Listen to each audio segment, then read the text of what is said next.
Hello and welcome to Health Confidential, where I demystify health and all that impacts it.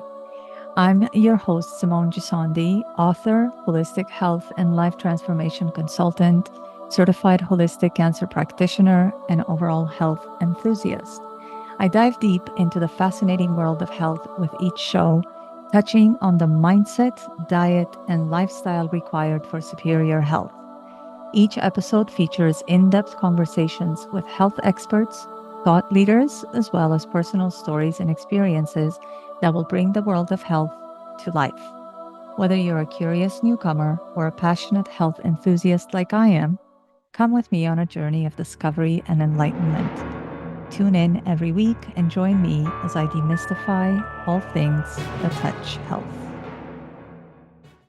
Hi, everybody. Welcome back to Health Confidential. Today, I have one of the most important and most requested, really, topics, that being cancer. And I have a very important guest that is he would be my ideal client, but I really wanted to have him on the show, not only because I see what he posts on Instagram. He really is the living, breathing epitome. He embodies everything that everybody should do should you have a diagnosis of cancer. And I really wanted him to come and reinforce some of the things that I've always talked about that are important, because since he is actually going down that path and he could tell you exactly what it takes, and I'm sure it's not easy, but he does have the strength of character, the fortitude, and the mental.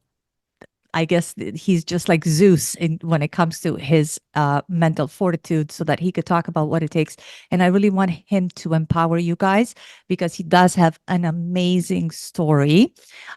He started out as a personal trainer. So I actually have that in common with him. When I first got started in the health field, that's where I started. I went and I got myself my personal training certification. I started training people in home. And then he went on. So he started on his journey. He went to become a massage therapist. And he also does a lot of health coaching. So he knows health from all those angles. Of course, everything is holistic. So I want to welcome Jeffrey Hart to my show. Hi, Jeff. Thank you so much for being my guest today. Thank you so much for having me. Yeah, the business name is Jay Hart, but my actual last name is Hartford. Not to Hartford, call. I Yeah. apologize. No, that's all Jay right. That's Hart, all and right. and for those of you that are watching, you could see his beautiful hat. That's exactly, I love that. I love whoever did your logo is amazing, Jeff. I love it. Thank you. Yeah, that was my cousin and his wife did it together. I came up with the idea in my mind, but I'm not exactly that artistically gifted, I guess I'll say, as they are, and they really helped me with it. Very So thank you. impactful, because it's got the visual and obviously it's got your initials. So really well done. Thank you. And for those of you that don't follow him on Instagram, I'm just going to right off the bat say, please go give him a follow, because as I mentioned, he actually posts everything he does. So if you need a dose of inspiration daily, not only does he show you, but he also talks at length about what he does. So let's get started talking about that. Jeff, I know that I cannot even do you justice when I introduce you. So tell us. So you started out as a personal trainer. What led you to get involved in that health sector? That's a great question. So I think I would take it back, as they often say, a good story starts at the beginning, right? Yes.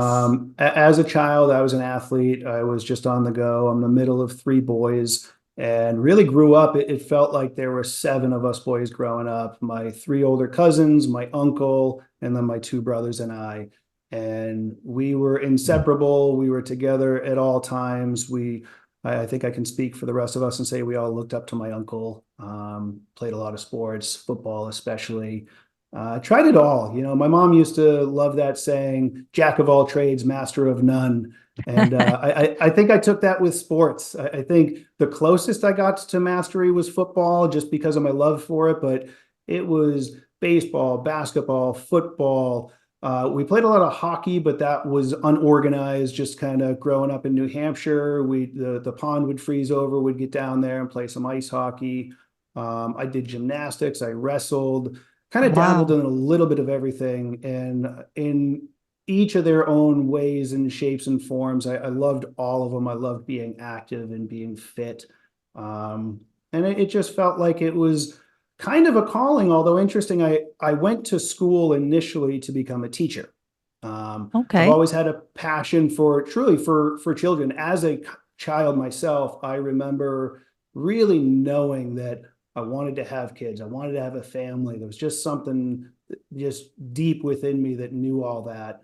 And I think kind of fueled from that this desire to help people and teach people. I was originally going to school to become an elementary school teacher. And, there's definitely a demand for men to do that. Mm-hmm. But again, being from New Hampshire and going to college in New Hampshire, I went to Plymouth State College. It is now Plymouth State University. Okay. And I would say I appreciate what the messaging was, but they kind of warned us. They said, if you plan on raising a family, good luck raising a family on a teacher's salary in New Hampshire. Oh. And I was like a deer in headlights, just stuck and frozen and scared. And I said, well, I know I want to raise a family, so I guess I got to rethink this whole thing. And I went through a legitimate bout of depression at that point because of that message. And the only place I found real happiness was in the gym. And I remember I was on the lat pull down machine. I was a freshman in college, and I remember doing a few sets of it and having this sense of I like to train, I like fitness, I like sports, but I don't know exactly what it is I'm doing. So I feel like if I get the necessary credentials, I can still be a teacher, but teach fitness. And I just felt this calling. It was like that light bulb moment. And mom and dad always said, find something you have a passion for and go make a life at it. And it just felt like that. Aha, I figured it out. I'm going to switch my major to phys ed, but not to become a phys ed teacher, to become a trainer and work in a health club. So at Mm-hmm. that point of life, I felt like I had it all figured out and moved in that direction, did it for years. I wound up walking with my class my senior year, but I had a few electives to still finish up. So my intentions were to go back the following semester and finish up. But that summer, after I started my job as a trainer, I fell in love with it. I was promoted twice over the summer. And I said to myself, why am I going back to school for electives that's going to pull me away from my career path that this is what school was all about? So I made the decision not to go back, and I continued to work and worked my way up the ranks for Gold's Gym in Methuen, Massachusetts at the time. They then promoted me to manager in Salisbury, Massachusetts. And it was a pretty exciting path that really felt like I found my calling. And then years later, the absolute best thing that came from going to college at Plymouth State was actually meeting my future wife, now wife. Mm-hmm. I look back and the amount of debt we go into with school, unless you're going to become a doctor, a lawyer, or certain things like that, it feels like it's just not worth it whatsoever. But that little bit of financial debt to find my future was worth every second of it. So I'm blessed to have my wife with me, and she's blessed me with 3 kids. So that was Oh, pretty that is so special. beautiful. Yes, yes, yes, of Yeah. course. And certainly what you said about the fact, I think there's no greater thing that you could teach someone than health, Yeah. because it is the greatest thing that we have. Oftentimes, even I'm sure because you're a health coach, and we'll get to that point in your story. But when I work with people, I tell them that no matter how much money you make, if you're going to be in a hospital bed fighting for your life, how are you going to enjoy that money? How are you Yeah. going to enjoy what money can give you in life? Like the riches typically would give you ease. You'd be able to travel everywhere. But if you don't have the most fundamental thing, that being your health, to be able to go there and walk in the forest or climb something, to be able to go see, to be able to even fly somewhere. There are people that are not allowed to fly, medically speaking. So Yeah. it's so important that fundamentally we get this aspect of ourselves down pat, that being our health. And of course, being a personal trainer or being in any capacity in the health field is such an amazing way to teach. It's Yeah. probably you are teaching the most important thing. So you went to university. You obviously eventually met your wife there. You guys got married and had 3 beautiful children. How did you get to become a massage therapist? That's a great question. And again, I have to bring my wife into it. God bless her for putting up with me and being the Women are brains of the great. operation. Yes, indeed. I remember going through a stretch of time. This was kind of bout number two that I recall of a legitimate depression, although undiagnosed. I did not go for treatment, but I was burning myself out. I worked up through the ranks of manager. At this point, I had moved from New Hampshire to New York. Oh, And that was a great transition. That was my wife's from New York, so that was kind of the calling. We just had that sense that okay, our future is to be together. Here's where we go. So I had equally worked up to management as a trainer at Gold's Gym in New York as well. hmm, And just over the years, pushing, I continued to tell myself, this is your path. So just keep pushing, it will pay off. Keep pushing, it will pay off. And it was really tough. I remember coming home. There was a vivid memory I have laying on the couch on a Saturday, and the lawn hadn't been mowed in 2 or 3 weeks. And I just didn't have the energy for it, which was crazy. I mean, you're training people how to have, healthy, strong bodies, but you're burning yourself out. You don't have the energy. I was stressed about money. I said, how is it that I have this title of manager and I'm burning myself out? I'm one of the leading trainers while also being the manager. And just money was so tight, and I didn't have any answers. And yeah. Michelle would let me vent to her, and she understood where I was coming from. And she's like, listen, I get it. She's like, but right now, we need you to do this. We need your paycheck. So let's get it. And as we continue to talk, she planted a seed. I remember without any training, I used to give her hand rubs and foot rubs and neck rubs. And one day she said, without any training, you're actually pretty good at this. Did you ever think of going back to school for your massage license? I said, no, I didn't. I said, but that's a great idea. Are you sure you would be comfortable with me doing that? And she said, well, I'm comfortable with you being a trainer. I trust you. I have no reason not to. So, of course, I'm comfortable. If it's something you want to do, I could see you succeeding. And interestingly, to that point of life, anytime I did something kind of out of my comfort zone, I would have to talk somebody else into doing it with me. But upon her suggestion, it planted the right seed, and I decided to call a local school, and they invited me up for a tour that night. And a split second hesitation later, I said, I'll be there. And I went and I fell in love with it, and it just made sense. It was about a half hour to 45-minute drive from our house, and it just made sense for me. So I went to the credit union, got approved for my loan, and got the ball rolling, and we just made it happen. So it was a really challenging but exciting 2 year stretch where we both worked full time. We had two kids already at the time.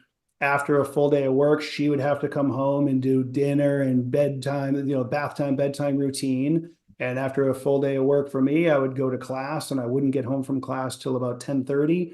And Wow. we had a long stretch of it, but we were one heck of a team, and we made it happen. And now having my license and being a sole proprietor running my own clinic for a little over 10 years now, it was 100% the right decision and changed our I lives. love it. I mean, I love it because I know the importance of it. I think a lot of people don't recognize the importance of massage therapy to its depth.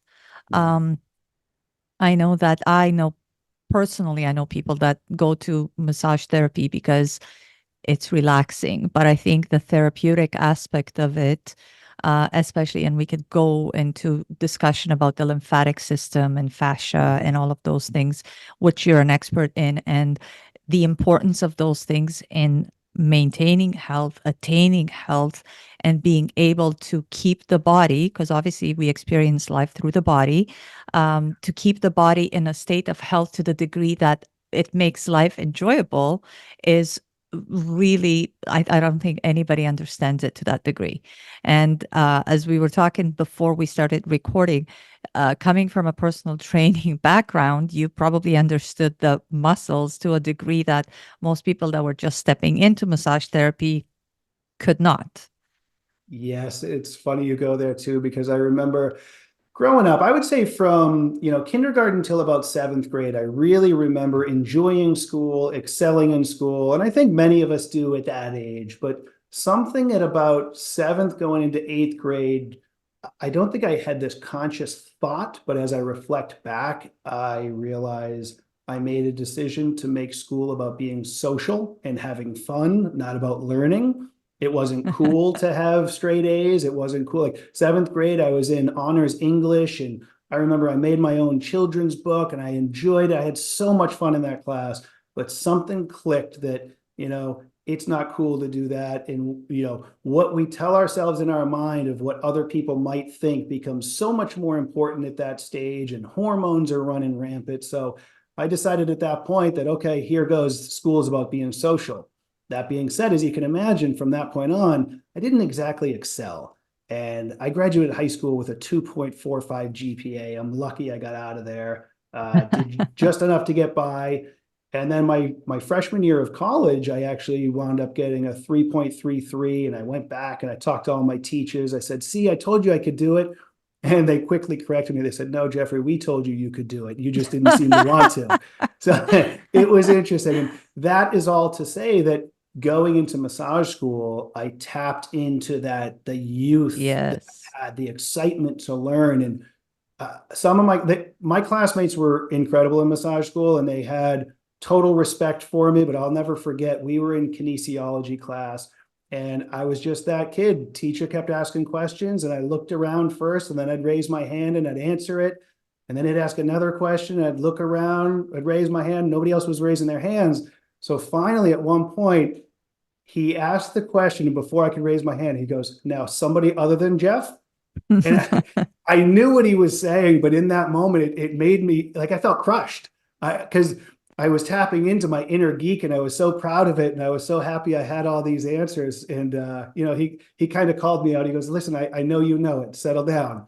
So I actually wound up graduating top of my class, and it was really exciting. So you're absolutely Amazing. right. The combination of having taken kinesiology and anatomy in my undergrad, and then becoming a trainer and doing it for 10 years, and you get to understand it on a level that it allows you, if you choose to just open up doors to another level. And I remember when massage school started, they told me, because I had my undergrad and I had taken those classes, I could have tested out of them.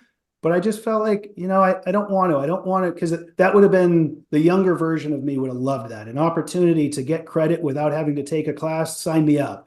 But I Oh, said, of no, I course. don't want to just say I passed. I want to excel. And I remember I was getting out of semesters of classes with perfect hundreds or 99s. I was upset if I got a 98. And I found my calling, and Wow. it was really fun for me. So I guess being a health coach was just the natural progression of things for you to teach people.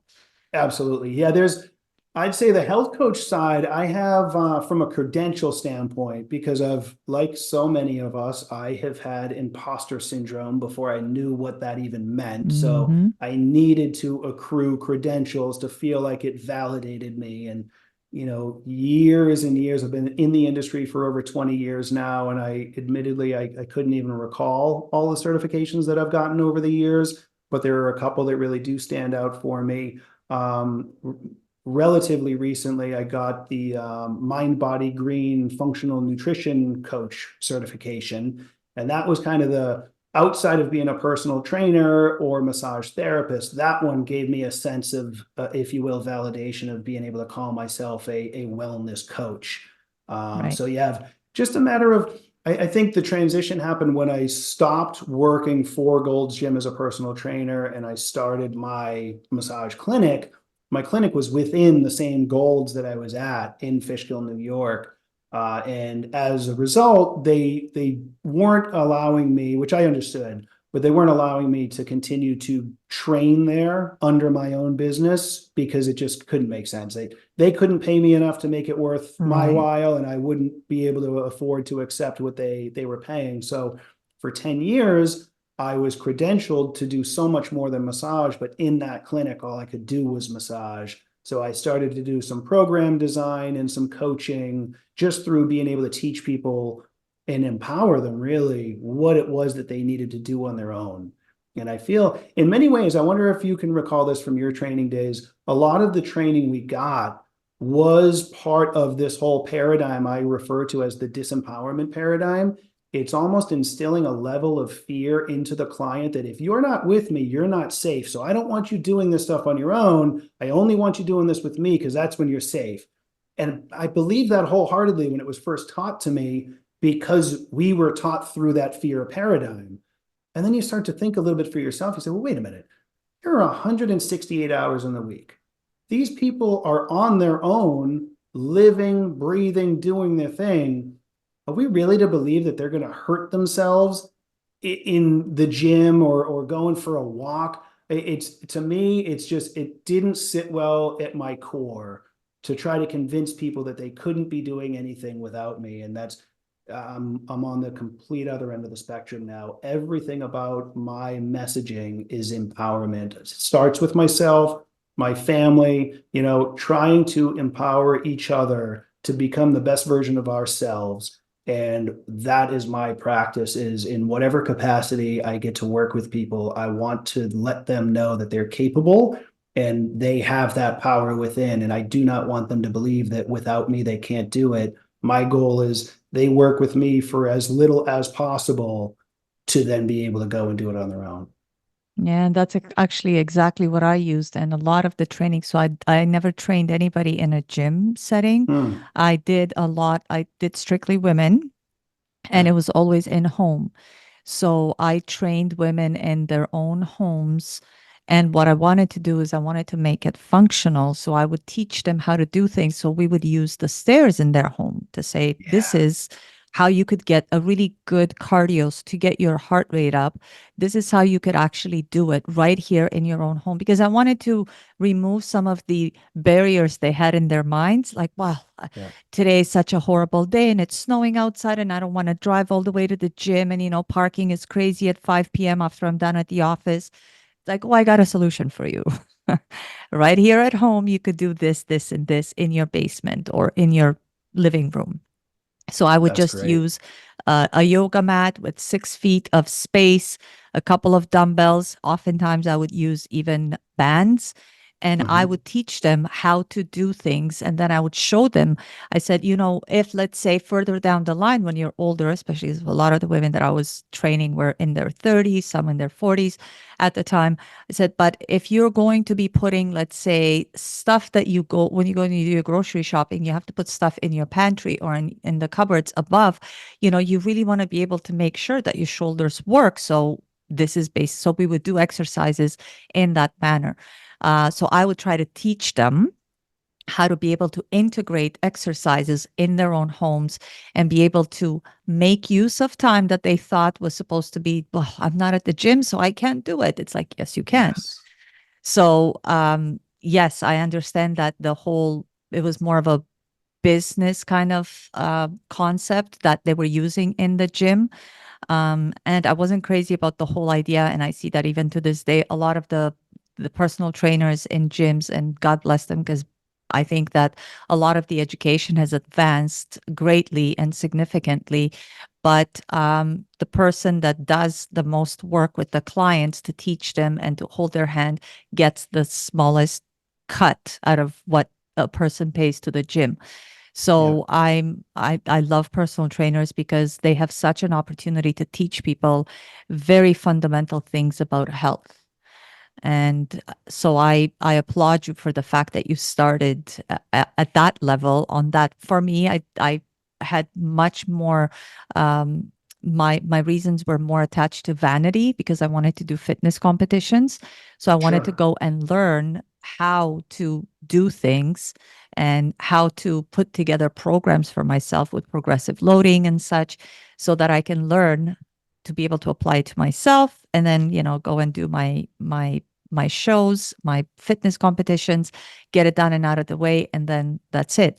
But I found that a lot of times women would approach me and they would ask me like, oh, I want to look like you, or I want arms like you, or I want this like you. So that's kind of how I got started in that regard. But nevertheless, I think fundamentally what you said is very true, that you want to be able to empower people to be able to use these principles that you teach them and then themselves to run with them rather than have Yeah. you hold their hand for the rest of their life. It's basically, I'm here to educate you.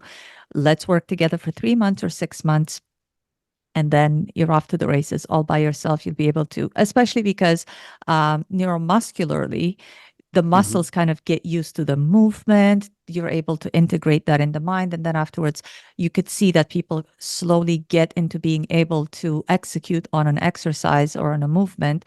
Some of the harder ones, like the deadlift and squats, be able to execute them with proper form just because of the repetitive aspect of being trained by a personal trainer. So I applaud you for That's that. right. And then, of Yeah, course, thank after you. you train them, I'm sure when you started to massage them, would be able to get to address some of the things that the muscles, they take a good beating with these workouts. And I think it's worth mentioning at this time when you have, and please correct me if I'm wrong, because you're Mhm. obviously the expert as far as massage therapy is concerned, because a massage therapist told me this. When your muscles are tight, you're not able to get all the nutrients into the Mhm. muscle because they are tight. So it's so important that massage therapy is part of your health and wellness regimen so that you can actually get the muscles to respond and fire better as a result of taking good care of them through massage therapy. Is that right? Absolutely. Yeah. The way I put it is I really focus on the fascia and the nervous system. Hmm. And it's more so just because the human body is so efficient. It isn't that the muscles are quote unquote tight from a standpoint of them actually staying contracted to keep us in that shortened position, but it is more the fascia acting as a scar tissue. Whatever contorted position the body's been in, maybe it's from sitting at a desk all day, maybe it's from sleeping funny, a Right. combination of the two. The fascia essentially kicks in, and the body's essentially saying this muscle is not wasting energy staying contracted to hold me in a position I do not belong in. So muscle can relax. Now the fascia tightens up and holds us there. And that's where a lot of the imbalances come from. These, I like to say these contorted positions, this suboptimal alignment from what we know is ideal optimal alignment where the skeleton belongs and the soft tissue is supposed to be holding it there. Absolutely, that restrictive force will prevent the tissue from being properly hydrated and the Right. nutrients from getting there. And it also, interestingly, some of my I'll word it this way, most grateful clients in the massage space are bodybuilders because they're doing all the work. They're training so hard, they're eating right. Certainly many of them are taking some supplements and beyond, of course, too. But when you get that fascia to unlock and allow the body to come back to the proper resting length, they now have the optimal force potential for that muscle to go perform in their workouts even more, and then to be able to engage the muscle in their poses to show it off right. So That's that's right. one of, everybody, once they feel that difference, is grateful for it, of course, and they can move better. They have less aches and pains, less of those nerve impingements as a result now of the fascia being hydrated and mobilized and being able to do its job of supporting the system properly. But yeah, it's been pretty fun working with some competitors over the years, and you just see them when they stand up, they can hit a pose a little bit more, and their faces light up. And a couple of them have wound up placing better in their shows after seeing me than they had previously, and that's pretty fulfilling for sure. I'm telling you, people like massage therapy is so underrated. People believe that it's just because you want to go and to relax. Oh no, Yeah. there's real therapy behind massage. Obviously, massage therapy. But tell us, just so for the audience, I really want them to understand because the word fascia, what Yeah. exactly does it mean? Tell us in layman's terms so that Yeah. people understand what you're referring to when we say that. Because I know a lot of the terms and as an aside, it was really easy for me because my background coming from my first language is very Latin. So when I went to Mhm. school and I was learning all the muscle groups and they were all Latin, it was easy for me. A lot of people were like, what is this word? Vastus medialis. What is that? Yes, yes. Whereas for me, it was easy to pick up because the Latin terms, in anatomy and physiology, even in chemistry, is so easy for me to understand. So a lot of the terms people don't understand. What is fascia and what role does it play? Absolutely. So fascia, the way I describe it is it's it layers every cell in our body. It covers every cell in our body. So what we focus on in massage is referred to as myofascia. Myo stands for muscle. Fascia is, it's essentially, fascia is connective tissue. Not all connective tissue is fascia, but fascia is connective tissue. And there's a lot more research going into it. I would say at this point, many people think they're experts in it, but we are really just scratching the surface for what it is. But it is remarkable. I often, which direction do I want to go? I'll start by saying anybody that's been in the kitchen with a raw chicken breast has seen that thin outer layer on that chicken breast. That's the fascia on the chicken. And similarly, around all of our muscles, there's a similar layer like that. And under a microscope, it looks like spider webs. There's a lot of webbing Wow. going on, made from collagen and elastin, and that's why it's so important that we're eating properly. We give the body the nutrients that it needs, so that on so many different layers, it can repair the body and give the body what it needs. But I often think about it from an athletic perspective as well. There's football comes to mind especially, but I think we could look at it from all different sports and see it this way, that some people are kind of labeled as injury prone, and some just seem to never have an issue whatsoever. And I Yep. have a hypothesis. Maybe this has already been proven. I don't know. I haven't come across the literature, but I have a hypothesis that it's directly linked to the fascia, because Yeah. healthy fascia is almost like this force field of sorts that, if it is in its proper length, if it is properly mobilized and hydrated and nourished, as the body gets hit, as that impact occurs, it tenses up and it can protect. And if it's already providing support for imbalances, areas in the body that don't have the stability that they're supposed to, and there's weakness in the muscle for one reason or another, the fascia is now kind of compensating for that.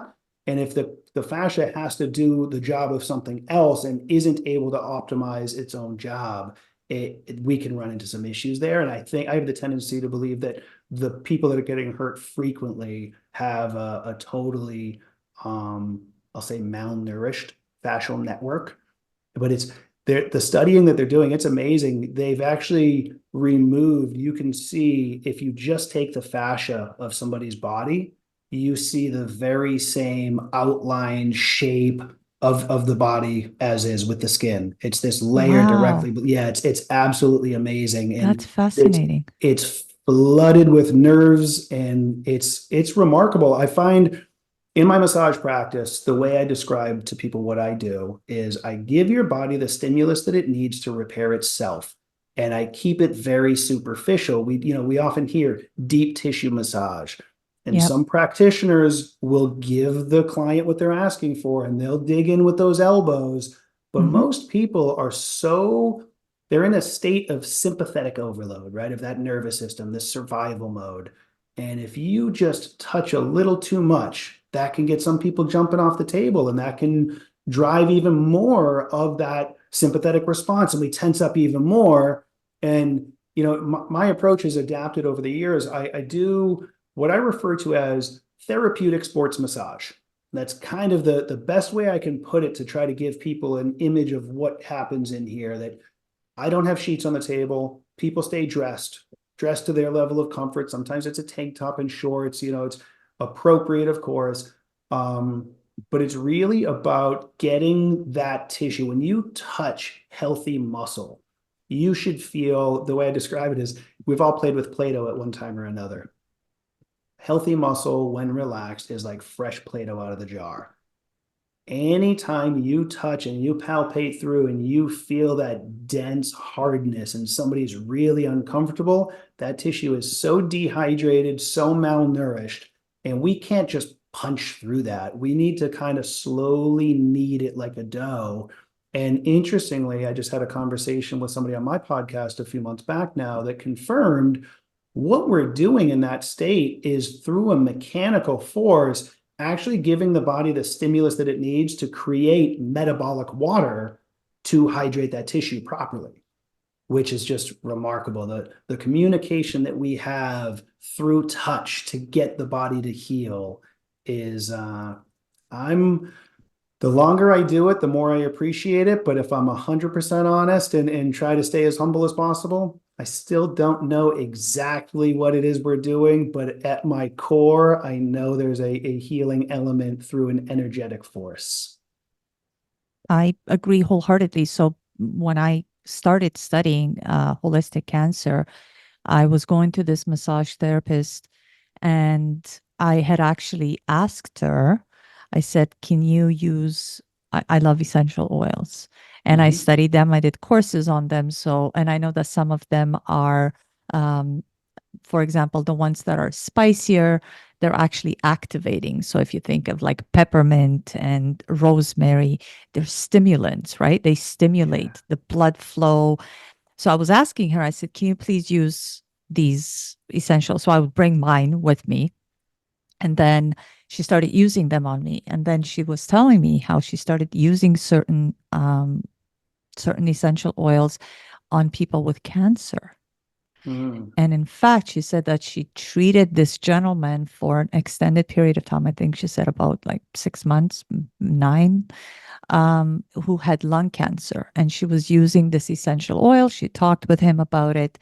And I'm sure that this was in addition to some other things that he was doing, that Mhm. in 9 months, he was actually cancer free. Wow. So I really believe in the power of not just, I mean, if you, when I was working with her, I could see that she had, much like what you exude, she had a real deep desire to help people. It was just Yeah. something. And I've actually worked with other massage therapists who were, you know, going through the motions, if you will, Mhm. and, Sure. wearing gloves to massage you because they didn't want to have the skin to skin kind of thing. And Mm. so I really believe that what you're saying has makes such a huge impact. And I hope, because I often ask every massage therapist that I work, who treats you? You are so Yeah. giving that you go and you heal people, or you at least participate in their healing regimen. But what about you? It's a great question. In fact, before I became a massage therapist, my football days left me with some injuries, as all of us, Of right? course. Yeah. I mean, at least I assume it was from that because I estimate it was around 18 that this happened. I remember having pretty severe neck pain, Oh, and it first showed itself at a fair we were at, and we went on a ride, and I got off and I was nauseous and my neck got stiff. And I thought to myself, what's going on? I've always liked amusement park rides. I've always gone on, you name the ride, I loved it. But here I was, I couldn't take it. It was the first one we went on, and I could not go on any of the rest of the evening.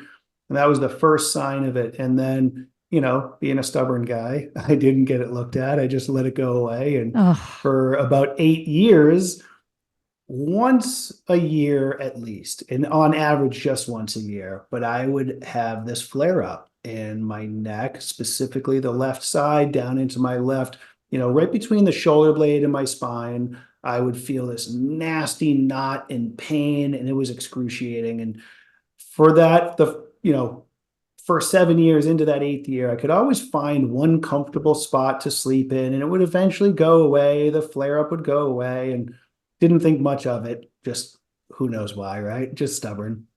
But at 26, I couldn't find that one comfortable spot. And I remember laying there in so much pain. And between the pain and the frustration, I remember tears running down my cheek. And I hit my breaking point, and I went and I got looked at, and we did an MRI, and we discovered that I had two herniated discs in my neck, C5 and C6.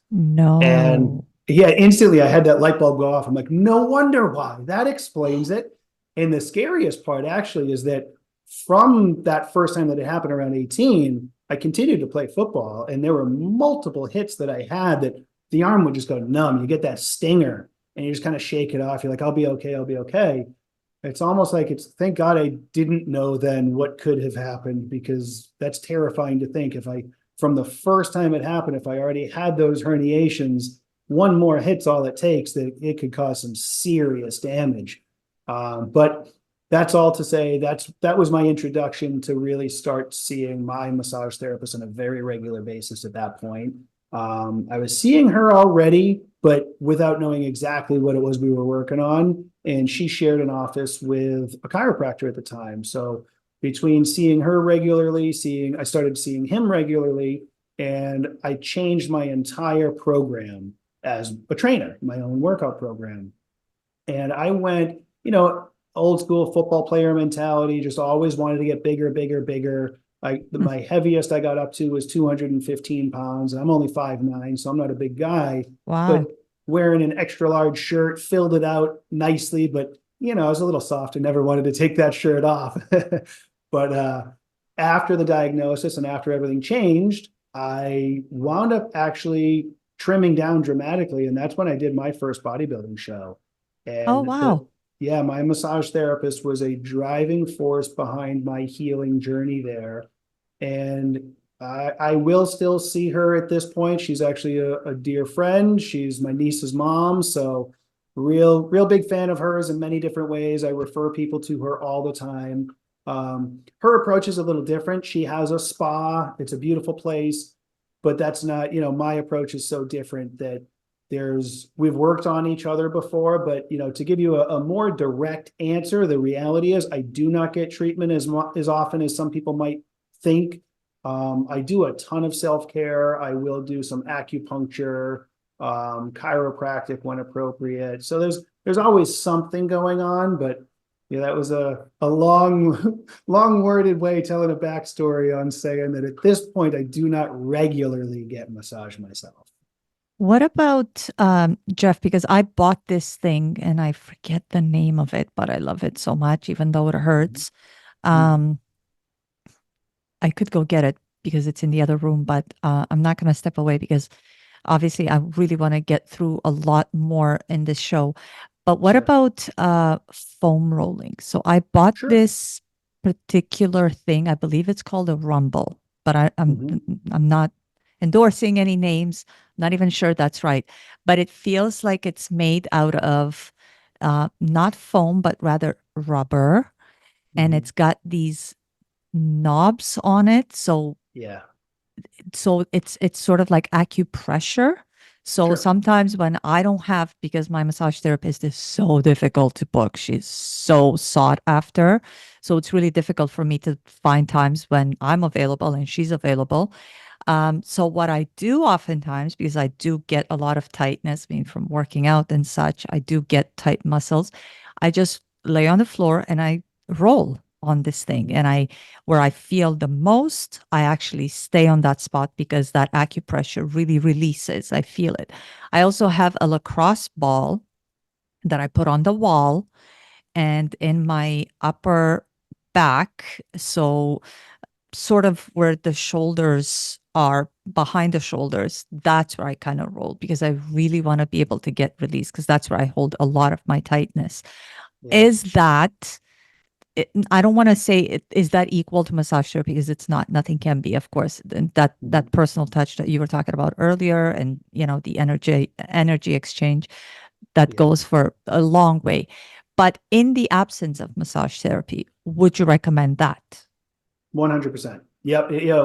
You're absolutely right. There's an intangible with the energy exchange that there's nothing that will buy a tool. There's all the percussive guns, there's cupping, there's foam Right. rollers, there's all sorts of, and they're wonderful tools. I use them myself. I do recommend them to clients when appropriate, when they understand what they're doing. They can all play a massive role. For the most part, outside of cupping, they all do some form of compression. And there's a definite benefit to using some compression on the desensitization of the area. Oftentimes it is so nervous system driven that I can be in this position right now. I can feel fine. And then I can be in an argument with somebody. My position doesn't change, but I feel pain because I feel Mm. just that pressure. My heart rate kicks up, my tension kicks in. That sympathetic nervous system is it's on overdrive for most of us all the time anyway. So what I caution people to with all these different tools is Start with using your breath. Start with some nice diaphragmatic breathing, some belly breathing.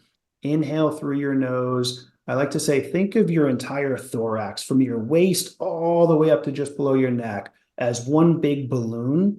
And take this nice, slow, deep breath. Fill that balloon up all the way and hold it for a beat at the top.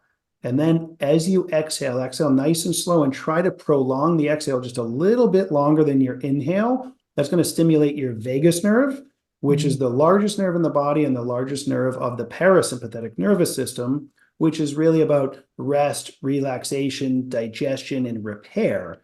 And if we can get that to turn on literally in a single round of that breath work, you can feel some of that tension up through your neck and shoulders dissipate from just one breath. So if we do that for several minutes, now we're really creating this environment in the body to heal, and we change our approach to what it is we do with those different tools. Now we go in and we just kind of gently give some compression to let that tissue release just a little bit more. There's a lot of people. I have one client that comes to mind. I absolutely love her, but we've had this conversation a couple of times. Every time she comes in, she goes, "I need you to beat me up." I say, "Absolutely not." I say, "I need to break your addiction to your sympathetic nervous system. I need Oh you to boy. breathe and relax and let that go, and then we can heal."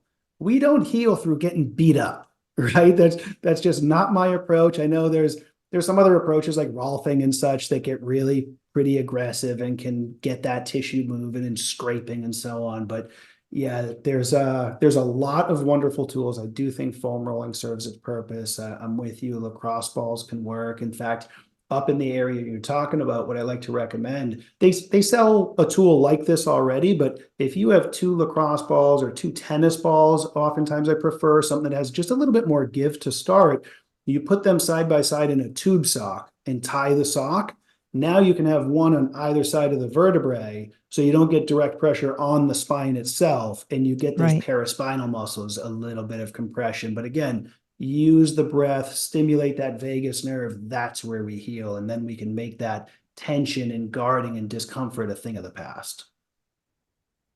Yes, and that's what my massage therapist actually always tells me whenever I get on her table. She's always take a deep breath.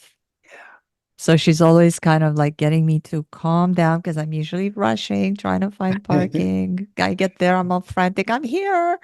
And then she just gets me to calm down. And then when she gets started, I could actually feel that my body's actually like Yeah. very like I just release.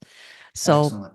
that's so important. And thank you for saying what you said, especially as an athlete. My youngest child is, and he's always been much like what you described. It's like you were Mhm. describing my youngest child.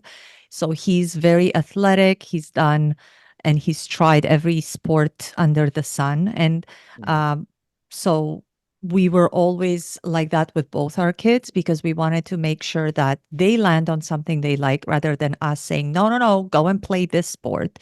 Yeah. I know that, older generations typically wanted their children to go and do the things that they wanted to do or they had wanted to do, and they never got to. So they wanted to live vicariously through their children.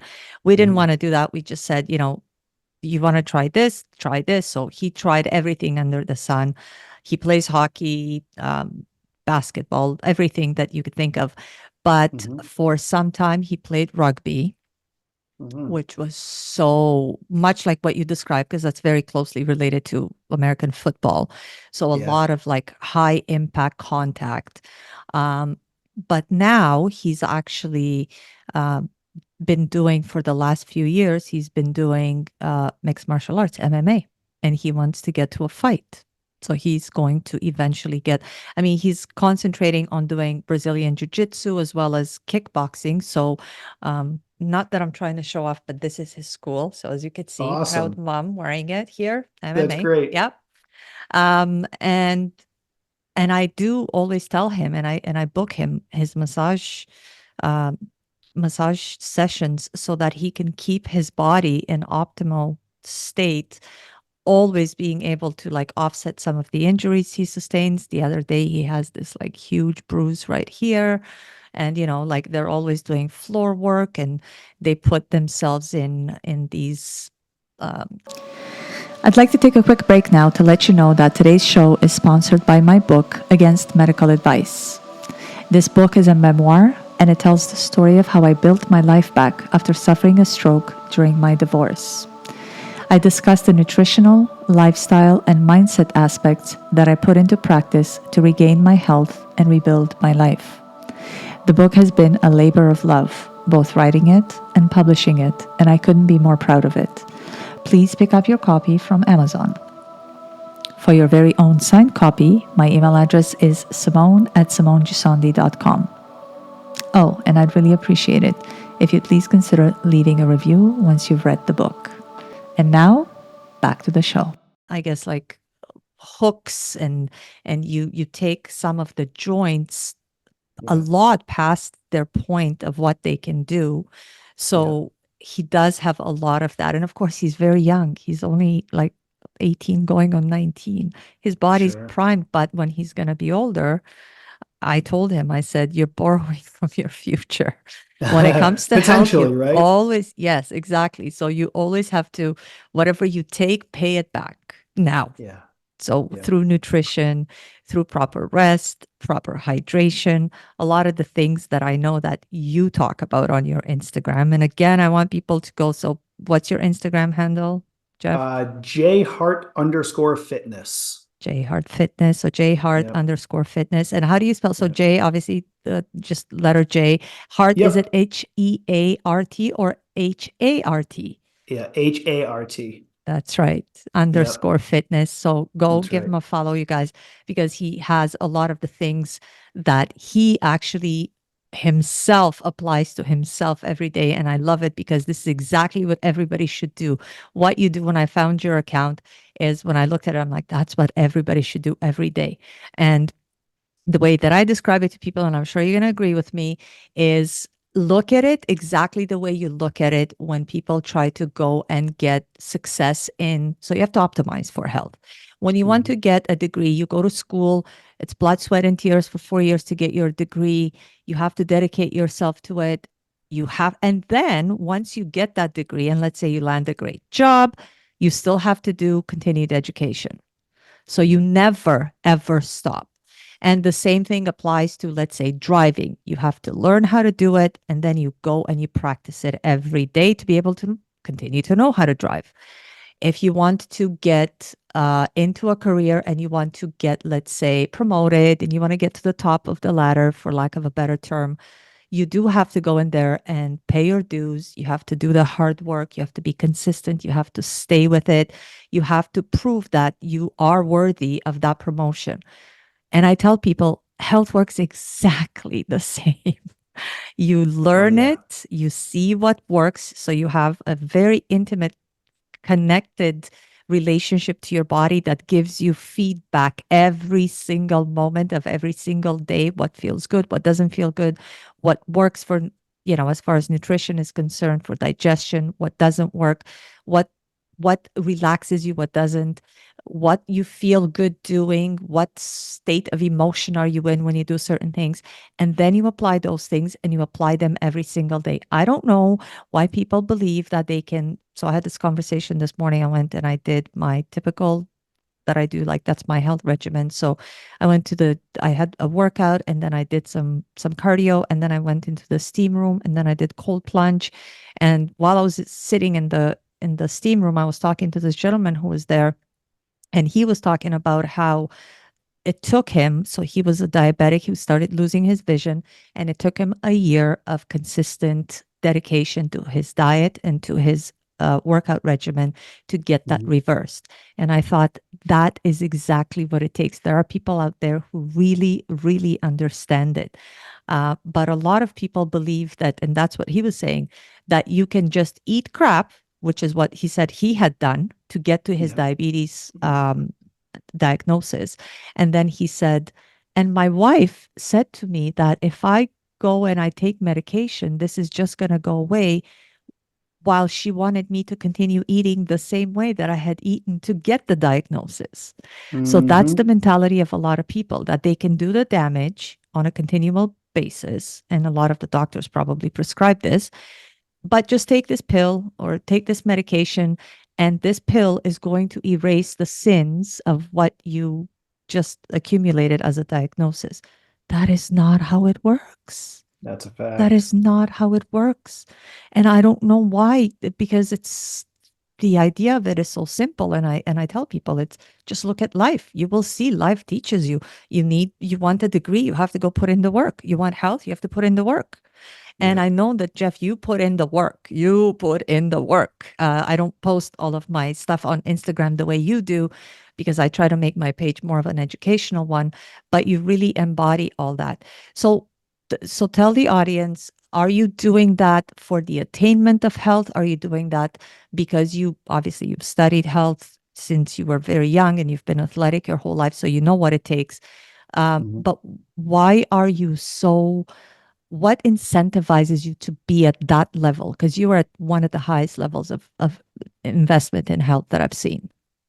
Thank you. Yeah, there's a lot there. I think I would start before I answer your question, go back briefly to what you just said. For years, I've said to my clients, and we can add to this list too, but things like your GPA, your credit score, Yes. right? All these different, your checking account, your reputation.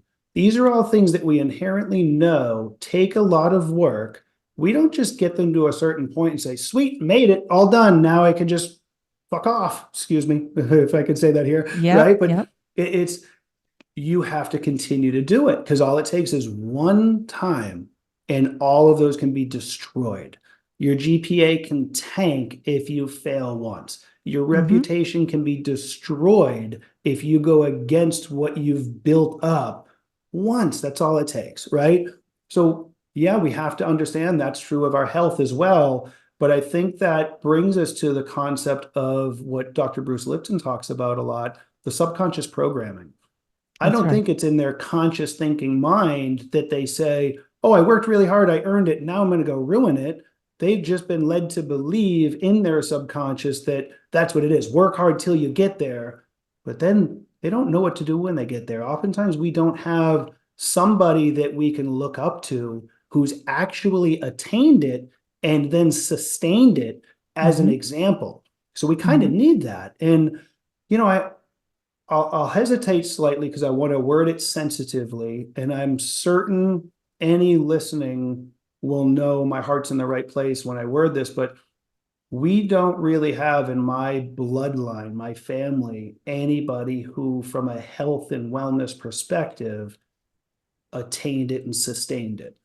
Mm-hmm. And I'm 44 now. This past March, I lost my dad. He was only 69. And January of 22, I lost my mom. She was only 65.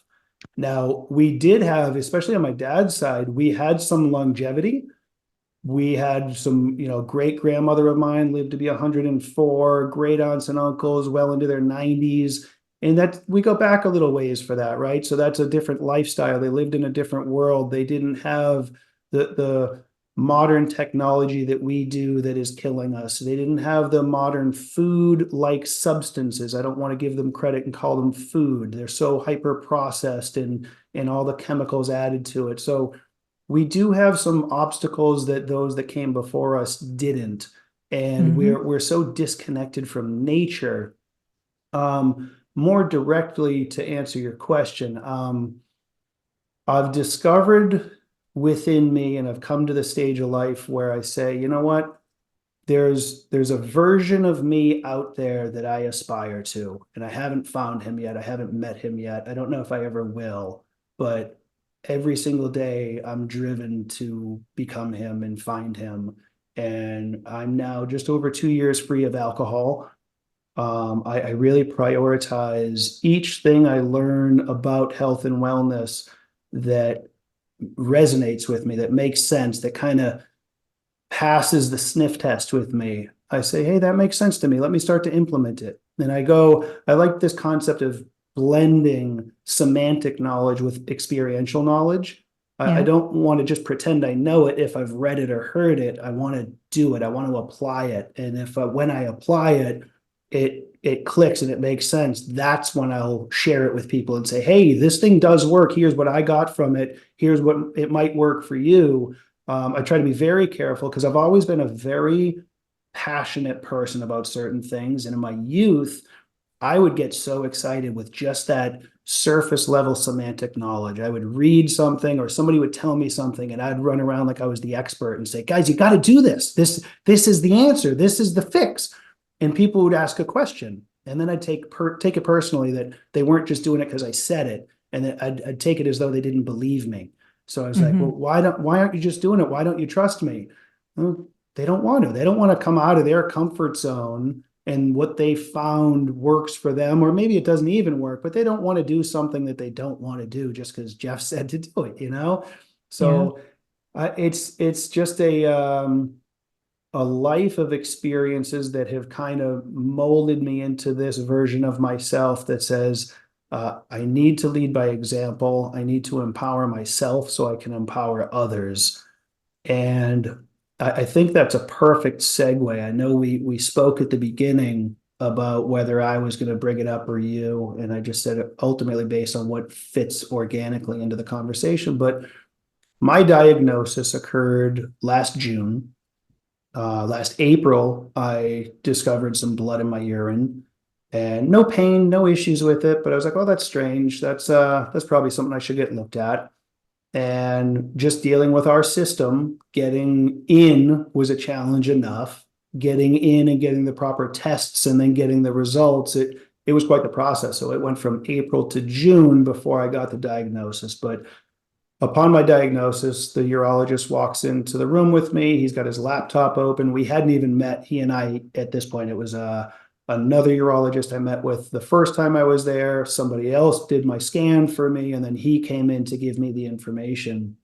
And he's sitting across from me, and we happen to be the same age, about the same height, both shaved heads. So he's kind of looking at us like, wow, well, there's a lot in common here. He's like, Jeffrey, I don't know why I'm looking at what I'm looking at right here, especially now that I see you and see the shape you're in. He's like, but you have a really large tumor on your left kidney, and I recommend we get it taken out. And as you know, in our system, I alluded to this before, we're still in it, but I believe it's crumbling. We have this disempowerment paradigm. Yeah. He is so adamant about trying to get me to remove it. And I know his heart's in the right place. I know he believes that is what needs to be done. He did not want to do a biopsy because he wanted it removed. I did not want to do a biopsy because my attitude is, regardless of whether it's malignant or benign, it doesn't matter to me. My body is going to be able to remove this.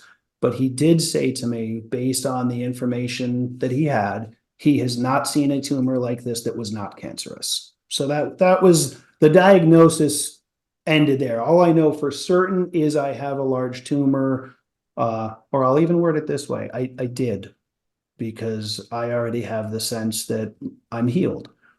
Um, and upon the diagnosis, I felt this incredible rush of energy from my feet through my entire body.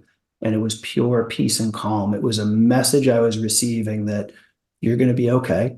And this is a blessing. And the blessing component is, in all these years in the fitness industry and learning more and more about the human potential, I've come across so many stories of people that were diagnosed with all different levels of cancers. Not the least of which is Anita Morjani and her book Dying to Be Me. Oh, I mean, what a yes. beautiful story, and just amazing that she had to go through what she went through. But her story resonates with me so deeply, even though I'm not anywhere near the extreme she was. She comes back and says that the real message she needed to receive was she was living an inauthentic life. Yeah. And I believe that's been my case for now, not, I'd say at least the past 5 to 10 years, I've been on the right path and making some better decisions. But for at least my first 30 years, it was very inauthentic.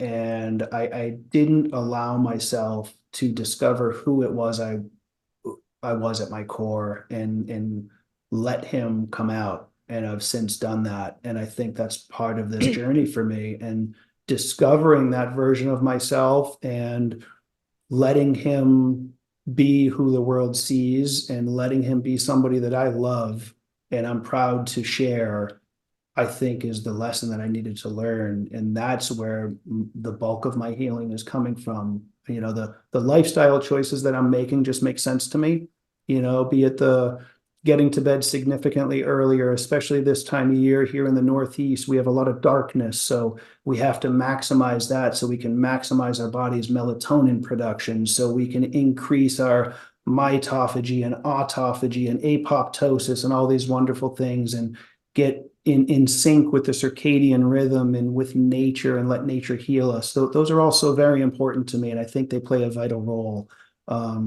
You know, for years now, I've woken up without an alarm clock, and my body just knows it's rested, it's ready, it's time to get up. And I have my morning routine, and I do my journaling and my meditating, and I spend time by myself to let myself prep for the day and all those types of things that they just make sense on some level. There's an element from an intuitive side, I guess I'll say, that it's a common sense for me that, yeah, of course, that's what we're supposed to do. We're not supposed to be up all hours of the night staring at TV and, you know, eating and drinking and putting things into our body that on some intellectual level we understand it's not good, but oh boy, it tastes good and I deserve this. I work so hard. I'm so stressed. I need these things. I used to live that life too. And I feel like in order for me to make the impact on, as hyperbolic as it may sound, on the world that I want to and that I believe I'm supposed to, I need to lead by example. And that's where I'm at.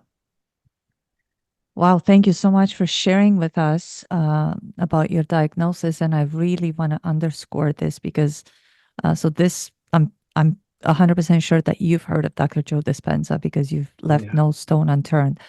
But and it, oftentimes for me, when I work with people that have been diagnosed with cancer, it's difficult for me to get this message across to them. But this is the nature of Dr. Dispenza's work. So when people get diagnosed with cancer, much like what Anita Morjani has said, dying to be me, we it's actually the version of ourselves that is not really us that gets diagnosed Yes. with the cancer. It is the version of ourselves that was built by the environment we're in. So the rat race, the be successful, be this. If you're not this, you're not masculine enough. And if you're not this, you're not this enough. And you have to be rich and you have to be this and you have to be that. So basically, you build this persona in accordance to what is asked of you by society and you abandon your own self. You abandon Yeah. your own authentic self. So the nature of Dr. Dispenza's work is that you go back to your version of yourself or you rebuild the Mhm. authentic version of yourself. And when you become that new person, this disease is only for the person that society built. Yeah. The version Yes. of you that is really authentically you, that person does not have disease. You vibrate at a different frequency. The body as a vessel itself has the innate ability to heal itself. That's just how it works. That's how it was built. And it's our job to give it proper nutrition, to apply things like detoxification. And I'm happy to talk about the protocol that I use, as well as emotional healing. So Yeah. when we have all those things, and this is typically what Dr. Dispenza talks about, you basically have to go through. And if you listen to any of his books or read them, in particular, the one where Becoming Supernatural, he Yeah. has a few examples of people that have actually gone. So there is one example of this woman whose husband commits suicide, and then she becomes so ill, she gets diagnosed with cancer, and then she starts applying some of the things that he obviously is teaching to everybody, and then she gets herself to be cancer free. So it's important that there is this big idea that a lot of the chronic illnesses, and of course, cancer is one of the biggest ones, are really as a result of blocked energy because you block yourself, your own authentic self. and then the accumulation of toxins from the environment. And I'm not just talking about the tangible toxins, there are many in the food like Mm-hmm. substances that you were talking about earlier, but also toxicity from the people that you're around and how negative they are, or the toxicity of what you see in social media, some of the things that are happening geopolitically. So there's a lot of toxicity and a lot of fear that is Mm-hmm. just everywhere, and you absorb that into your body. And again, we have like different bodies. We have the mental body, we have the etheric body, we have the physical body, we have the mental body. So when we absorb all of that toxicity, can you imagine how much work it is to eliminate all of it? Oh yeah. So it's better not to absorb it. It's better to work to actually just keep that away and absorb what's good. And by that, I mean, instead of scrolling through Instagram and looking at all the horrible things that are happening, follow accounts that, like yours, that actually teach you to do things that actually would end up being on the positive side, or things that teach you what is not good for you. So you could say, oh, I didn't know that. I'm going to take that out of my diet. Or, oh, I did not know about that. So I'm not going to use that anymore. Or I'm going to ask my doctor about that. Yeah. So things of that nature. And of course, the idea of the external pathogens that we have to do the work to not let into our vessel to keep our Mm-hmm. body clean and healthy. And of course, I highly encourage things like emotional release. So there's that big component that we have to work on, natural living through some of the things that I would like for you to talk about, what a day in the life of Jeffrey Hart, Mm-hmm. to be able to restore balance. So in essence, I really do believe that, and even as I said earlier, when you look at life and you look at the way that it kind of shows you, um, speaking about your tumor, the body in its amazing wisdom has obviously isolated the cells that are not clean, they're not healthy, to be able to keep them away. So Mm-hmm. in one of the articles that I wrote, that's what I said, the body isolates it to keep it away from the healthy tissues. So the healthy Yeah. tissues remains untouched, and then the not so healthy tissue, so the cells that are damaged, mutated, whatever you want to call them, which they call cancer. So it's just another term, but it's really just damaged cells. Mm-hmm. They've been isolated, put in this sack so that the rest can stay clean and healthy. So that's much like, for example, when we put really bad people, criminals, in jail so that the rest of Yeah. us good people that are law abiding are actually able to enjoy our freedoms, and we don't have to worry about those people harming us. So that's exactly what the body is doing. It's actually isolating those things, which is what the tumor that. And what you also said, the idea that you live from the premise that you are healed as if it's done, that is such an important factor. But a lot of people get stuck in that fear, like, oh my God, I have cancer and cancer kills people, so I could die. And they get stuck in that, and their mind kind of goes and spins it out of control.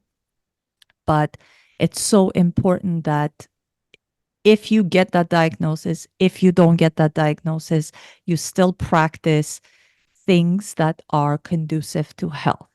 So Yeah. walk us through what you do. So I see snippets of it on your Instagram, but so I have a good idea of what you practice, which is, Yeah. so you alluded a little bit to the fact that you wake up in the morning without an alarm clock. So you're not like, stressed at the first when you open your eyes. And then you That's do right. things like journaling and meditating. So walk us through from when you wake up until you go to bed. Absolutely.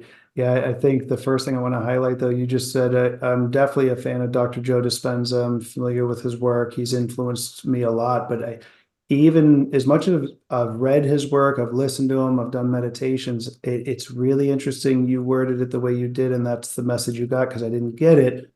That it's that life that's created by society, that version of us that isn't authentic, that actually is what gets sick. Because I was telling a client about my diagnosis a few weeks ago, and it was interesting. I felt like I channeled this when I said it to him. I hadn't thought it consciously myself, but I told him, I don't feel it's my diagnosis. This diagnosis was for a previous version of me who has already died, and I'm here in his stead.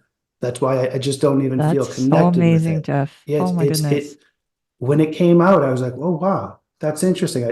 That is what I believe, but I hadn't thought it. So now just living that, it's like version of me doesn't exist, but it's so vital that I can pull from him and his experiences when I share the answer to your question, because I don't want to come across to people as being unrelatable and creating an unattainable daily routine, because this didn't happen overnight. This is not my lifestyle for 44 years. Yep. When I was younger, you better believe I liked whatever food I was in the mood for. It didn't matter if it was nourishing, if it tasted good, I wanted it.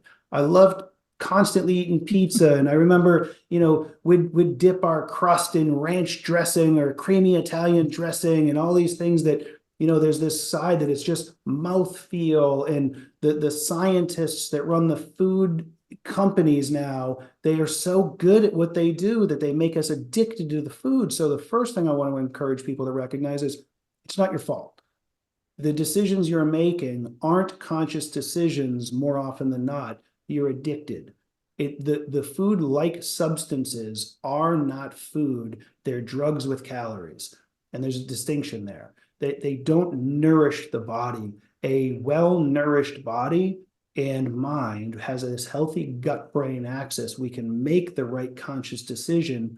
Nobody in their right mind, nobody that is healthy and optimal would choose to put those toxins in their body, bite after bite, meal after meal, day after day, and so on, that drives disease. That is all a part of this disempowerment paradigm so that the corporations can make their money off of us being That's sick. right. And it's got to end, and I believe it is. And I'm so grateful to play whatever role it is that I can play in it, big, small, whatever. I'm here for it.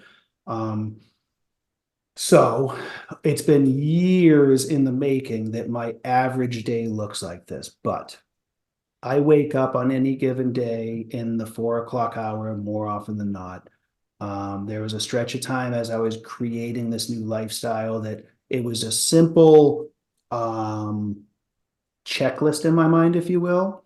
When I rolled over in the morning and I opened my eyes without looking at the clock, I said, do I feel rested? And if I did, I would get up. It didn't matter what time it was. And I would grab my bottle of water and I would get down in the basement and I would go get my workout in. I would get on my assault bike or my rower and just very low intensity, still half asleep, just move my body for an hour and just get my blood flowing. So that was as I was creating the habit.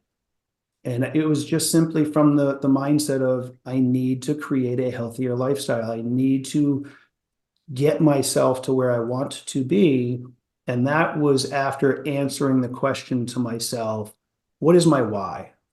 And my why is I see myself being not only dad playing with my kids on the ground and being at all the sporting events and being healthy and fit and leading by example. I see myself as grandpa playing on the ground with my grandkids. I see myself as great grandpa on the ground playing with my great I love grandkids. that. And there's a beautiful video that goes around the holidays every year of this gentleman that starts to work out and he takes a kettlebell and he does this little squat, clean, and press. And you see him really struggling, but it builds up and he does it day after day, week after week, month after month, it seems. And then he shows up, he rings the doorbell on at this house on the holidays. He walks in, the whole family's there and his granddaughter runs over and greets him and they hug each other and he walks over and he picks her up and he hoists her up so she can put the angel on top of the tree. And I got sent that from a dear friend of mine one year and he said it made him think of me. And that is going to be me, and that's my why for all these decisions. So yeah, I get up early in the morning. I drink my water first. I do still have my coffee. I enjoy my coffee. I do enjoy some indulgences. Every morning I have my journal. I set out my day. My journal that I currently use was a gift from a client and friend, and it's kind of mapped out. It has 3 things that I'm grateful for. What 3 things would make today great, and then I am affirmations. And I fill all that out every morning. And at the end of it, it says, what three great things happened today and what could I have done to make today better? So you reflect on your day. And it's each day these things are just working towards making me a better version of myself, right? I've really dug deep recently into the whole science of quantum biology and letting nature heal. So that makes what my answer to your question is currently different than it was even just a few months ago. But I now I break my fast shortly after sunrise, so long as my schedule for the day permits that.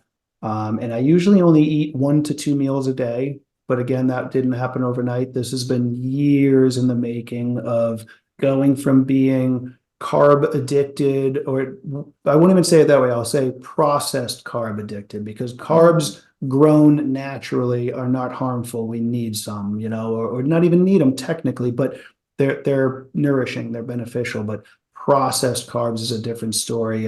If you can't go from meal to meal without thinking of what your next meal is going to be, and you have that risk of becoming hangry, you're addicted. Right. You're not hungry. That's not food. So I broke that addiction, and I've come to realize that from a food perspective, we really need to consider where we live, and even on some level where our ancestors are from, that there is a case at times to eat a ketogenic diet or a carnivore diet, or more of a paleo or whatever it might be. And a lot of it has to do with eating local and seasonal. So I'm in New York, and it's January and it's cold out and there's not a lot growing. So my standard day to day at this point, when I am eating, and we'll get to that in a moment, we'll talk about my fast as well. Um, I eat very close to, I'll say a very low carb, not quite keto because I don't get as high as that 70-75% fat, but I do eat very high animal fat, and pretty high protein. So an average first meal for me is going to be somewhere around 6 to 8 eggs with some red meat that I get from a local farm that raises their animals regeneratively, grass fed, grass finished, no chemicals. They don't even till. It's regenerative. I think is truly the way that we need to heal the environment and heal our body. Um, and I guess quick sidebar, that reminds me that what I focus on more than anything, I don't have fear of my diagnosis. I don't have fear of, the next virus that we're told to be afraid of, because I really focus on terrain theory. And I build a robust, strong terrain within my body, as I know we need to do with the environment. And that's why regenerative agriculture to me is our answer for many, many things. Um, it, you know, Organic matter in the soil will sequester the water, will sequester carbon. It really is going to heal the environment, just like we need to heal our body. And there's a lot of parallels there. Um, and as I said with the coffee, there's times I will never pretend to be perfect. I work my tail off to become a better version of myself. But for sure, if I'm in the mood and the family's around, I'm going to eat some pizza. Although my favorite go-to pizza is when my wife makes it. She does sourdough from starter, and Perfect. she'll use the semolina flour, which I know is good for my gut. I've had some good testing done on my gut. So I overwhelmingly, oftentimes we hear people talk about the 80-20 rule. I would say I Mhm. tend to lean a little closer to a 90-10, maybe even 95-5. But yeah, I will have some chips. I will indulge in things from time to time, though I do try to be very mindful of what are the ingredients? Where is it sourced from? Is this something that was from our conventional agriculture system that's going to be loaded with glyphosate and GMO and all that? Exactly. I'm certainly going to be doing my best to avoid those types of things. And it gets really easy when you get yourself to a point that you go lean towards a little more of a ketogenic diet, eliminate those processed foods and nourish your body. you heal your metabolism, you heal your gut. And when you get to a point that you have metabolic flexibility, you can eat the carbs, you can eat protein, you can eat fat, you can eat nothing, and your body feels equally good. And so that, I guess that kind of, well, I'll finish real quick of an average day, and then we can dive into the fast as well. Um, so I'm in the office as well, of course, though the eating and that type of thing. I spend my average day in the office is 9 to 2, and I'm with clients that whole time. I'm dad first and foremost, husband and dad. I get my kids to school every day. I get them off the bus in the afternoon. So as much as I'm talking about this type of a day that for some people they're saying, "Whoa, that's crazy, that's extreme." It's also balancing life, and I think that's what gets so much easier too when you heal your metabolism. That I no longer think of, oh, what's my next meal going to be? It's if I don't eat, I don't eat, and that's okay. I'll be fine because getting to the next client or getting to get down to the bus stop to get the kids off the bus, that's my priority. And it makes life so much easier in making decisions when you're properly nourished and you have healed from the inside out. Um, and then this has happened more so since my diagnosis. My family has been so incredibly supportive from the get-go. I mean, my wife, Amazing. there wasn't even a hesitation when I told her how I feel about this. She said, "Okay, you've got my support. I'm on board. Let's go."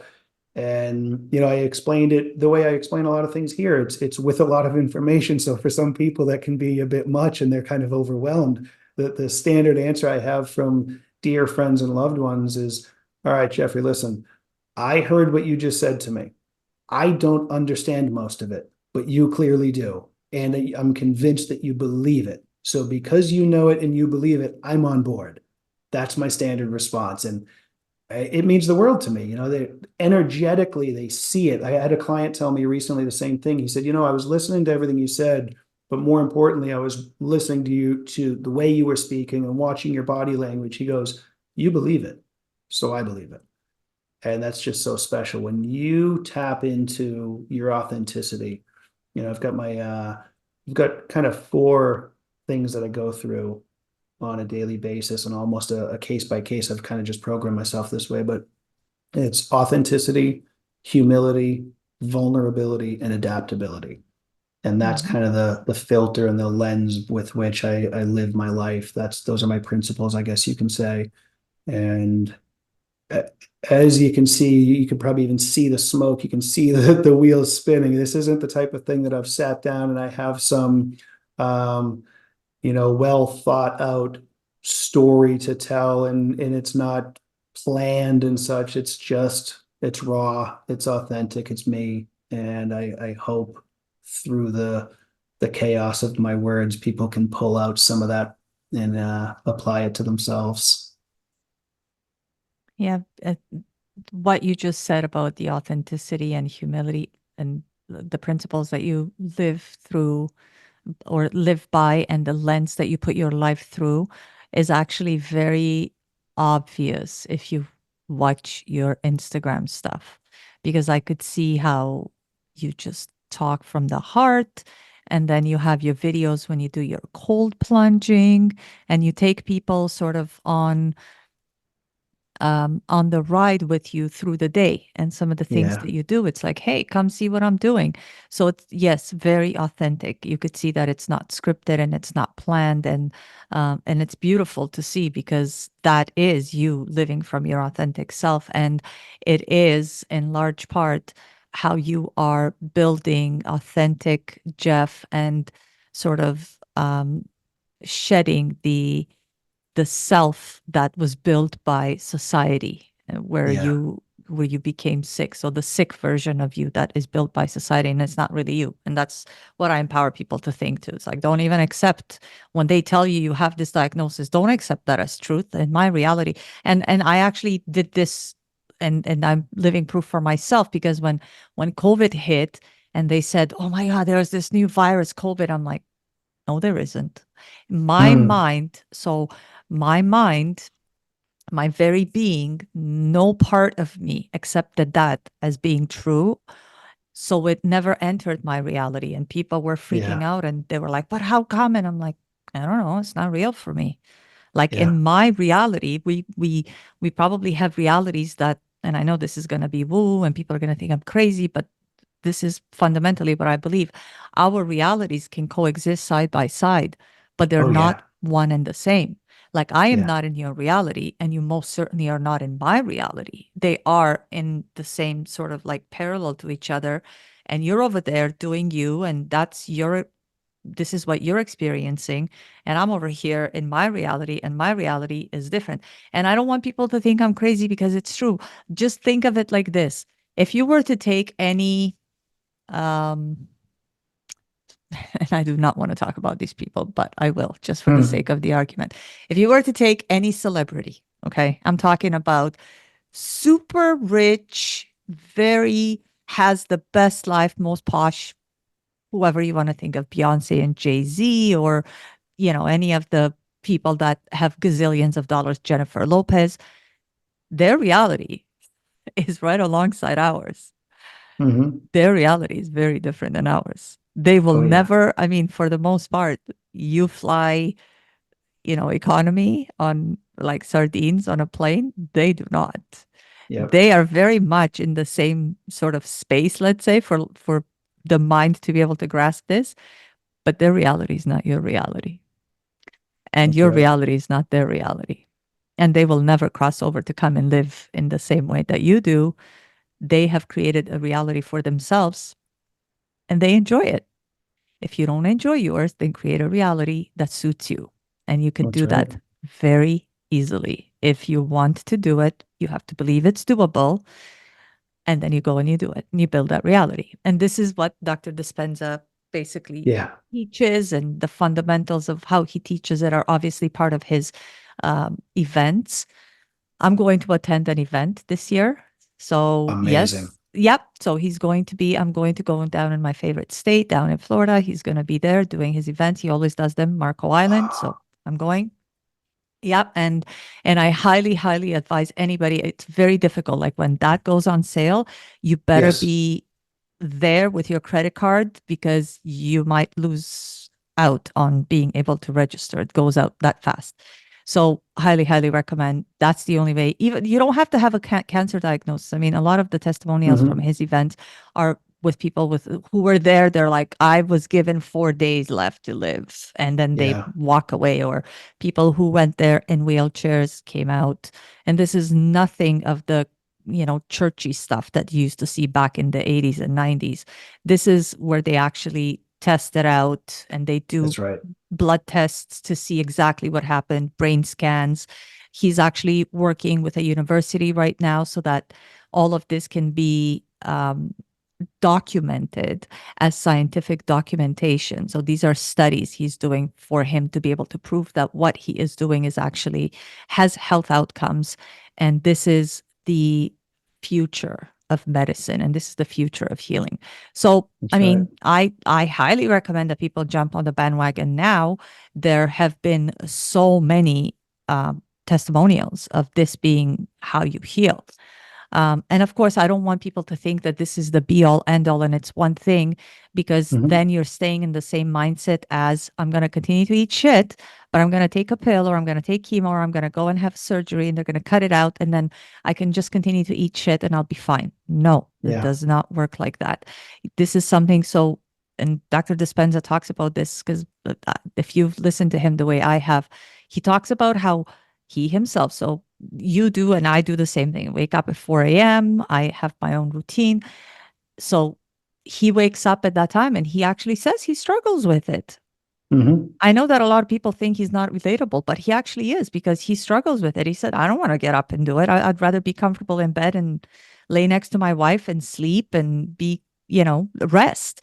But to be able to maintain the level of what you are so blessed to have that a lot of people do not, you have to do Hmm. that work. That's You right. do have to get up at that time. And I know that you said something about how a lot of people will think that you're not relatable. but you are, because the very things that you said that you went through progression to get to the point where you are, they could do the same. And I know, I hear it too. When people I talk to, they're like, well, but I have a job and I have to be at the office at this time. I'm like, great. You know what? Go to bed at 8 p.m. Don't watch Yeah. TV. Yeah. Put your phone away. Go to bed at 8 p.m. And by the time 4 a.m. comes, you've had 8 hours of sleep. Therefore, you got your hours. And then from 4 until whenever you have to go to your office or whatever respective job you have, you actually have all that time when the world is sleeping, uninterrupted you time to be able to do the things that are investing in you and your health and your growth and your evolution and you building that version of yourself that is not sick. So everybody Right. could do it. 20, I mean, it's going to sound cliche, but those 24 hours that we all have, like, you could just distribute it evenly however you want. And Yeah. there are people, think of the people who work shift, nurses, firefighters, police officers. They work the night shift. Well, they have to go do it because they have to. So if Mhm. you can apply that kind of pressure on yourself that you have to do it because you're going to get a really good outcome at the end, you're going to get your health, then you have to do it. Do it. That's So absolutely right. that's the part on Dr. Dispenza. Now let's talk about the fasting. I'm gonna talk about the cancer protocol that I always, this is how I kind of run through with people because I really want Yeah. people to understand. But you just finished, because you and I have been texting a little bit, you just finished a 10-day fast. And I know a Yeah. lot of people cannot do it. I know people personally who, just the idea of being able to do a diet for a fitness competition, so you optimize for something, they know they can't do it. They don't know how to like Yeah. manage the macros to be able to get in X amount of protein, fat, and carbs to be able to sustain their workouts and be able to really get their body to shed the fat and, have some muscle hypertrophy. But you did a 10-day fast. Tell us about the fast and walk us how you felt. That's what people want to know the most. Absolutely. Well, as I keep noticing I'm doing, as you ask a question, I have to add something else back too, because I didn't answer the other one completely. I think I'm so concerned still. I run through my mind of what people are going to think. I want it to be relatable, and I don't want it to just be like I'm creating this picture perfect day, that I left out a lot of what I actually do on a regular basis too. I guess maybe because admittedly it's not every single day at this stage. I'm trying to get to a point to integrate everything that I do into a routine and not obsess about doing it every day. But I would say over the course of a week, in addition to the things that I listed already, 3 to 5 days a week, I'm doing deliberate cold exposure. More often than not, that is in my cold plunge. But I unfortunately, because of my 10-day fast and how cold it is here, I went to get in the other day and it's frozen solid. So I can't be getting in my plunge at the moment. So I'm doing my cold shower right now, and I go outside. Right now, I've got shorts on. I wear flip flops to work, even though it's January in New York. So I go outside. I do my grounding every single day. I touch my bare feet to the earth. I get the sunrise every single day. I'm outside to see the sunrise. I get some midday sun on my skin and in my eyes, and the grounding. And I try, it's a little bit harder just because of schedules with the kids and sports and stuff, but I also try to see the sun set every day in my eyes, on my skin, and grounding as well. I also do 3 to 5 days a week on average of my sauna. So those are some of the regular things you see in the background. I've got the red light on. I do red light therapy. And in terms of supplements, and this will play into the fast as well. But my current supplement protocol, I've actually gotten to a point where I'm trying to limit a lot of the supplements. I want to get to a point where really delving into this quantum side of things in nature. I want to get as much as possible from nature, from the foods and all that. So I currently focus on, I have 3 different forms of spring water that I will drink. They're just kind of the companies that I've found I prefer. One is from the French Alps, one is from Iceland, and one is from Italy. Um, so those are my sources of water. I use electrolytes. I use Redmond's Relight electrolytes. No affiliation, just happens to be what I'm partial to. I Mhm. use, again, no affiliation, but I use Beam Minerals for the land minerals, and I use what I pronounce Quintins, but I learned the other day, I think it's called Quintins isotonic, that's sea minerals. and I'm Yep. also using methylene blue. And I Oh, team the yes. methylene blue with the red light therapy. Try to do that preferably. Ideally, red light therapy is to be done at the bookend of the day when the red light is the strongest, so sunrise, sunset, or Hmm. at least while the sun is out. But we don't want to be doing it after the sun sets or before the sun rises. Just a kind of little sidebar there. But yeah, so on to the fast. Because I know that my body is capable, as we all are, of healing itself. And I knew the moment I had my diagnosis that I was not going through standard of care treatment. My mindset is I'm going to leverage everything else I can. And when you consider how uncomfortable surgery, chemo, radiation can be, I'll fast for 40 days if I have to. And that's my mentality with this. And it's a very easy decision. So I have the other thing I do daily, boy, it's so much that I get overwhelmed. Thankfully I've habituated all these things. So I don't have to sit down and think about what it is I do. I just do them. I meditate daily. And that is at a point now where it's truly integrated. I don't think, oh, I need to allocate time for my meditation. If the schedule permits that, I do, and I'll do an official guided meditation. But I catch myself all day just sitting, present, quiet, silence, deep breath, and I'm processing things. So that even that alone sometimes is what I'm going to call my meditation. As Dr. Dispenza puts it, that meditation is to become familiar with, and that is exactly what I'm doing. I'm becoming familiar with my authentic self, and I find ways to work that in. Um, so I have meditated and spoken directly to the tumor. I thanked it. I said, I know you came to teach me a lesson, and I have received that lesson, and it's time for you to go. Thank you. I don't view this as a fight. I don't view this as a battle. I'm not trying to win some war. I am learning a lesson. I think that's what life is all about.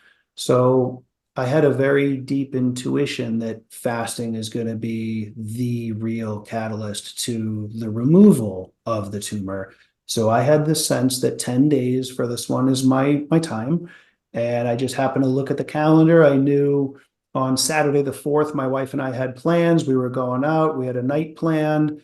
And then from Sunday the 5th on, I looked, I said, wait a minute, there's nothing that would kind of get in the way. So there you go. I'm going to start it on the 5th.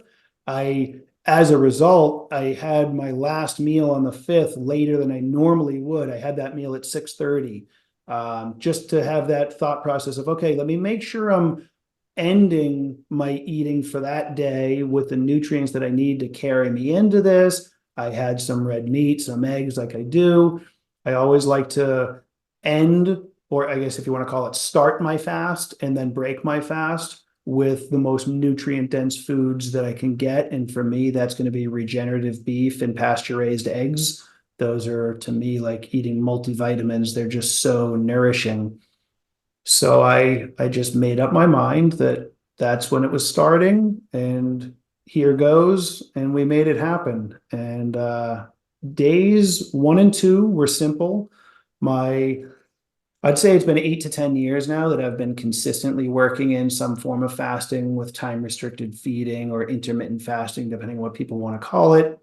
And over the years, I've done, I think at this point, I'll just say countless because I don't know the number, but 24-hour fasts, last meal one day to that same time the next day, there's 24, and that's shockingly easy. And then I've done 36, 40, 48, 66, and I did a 92-hour was my longest prior to this 10-day.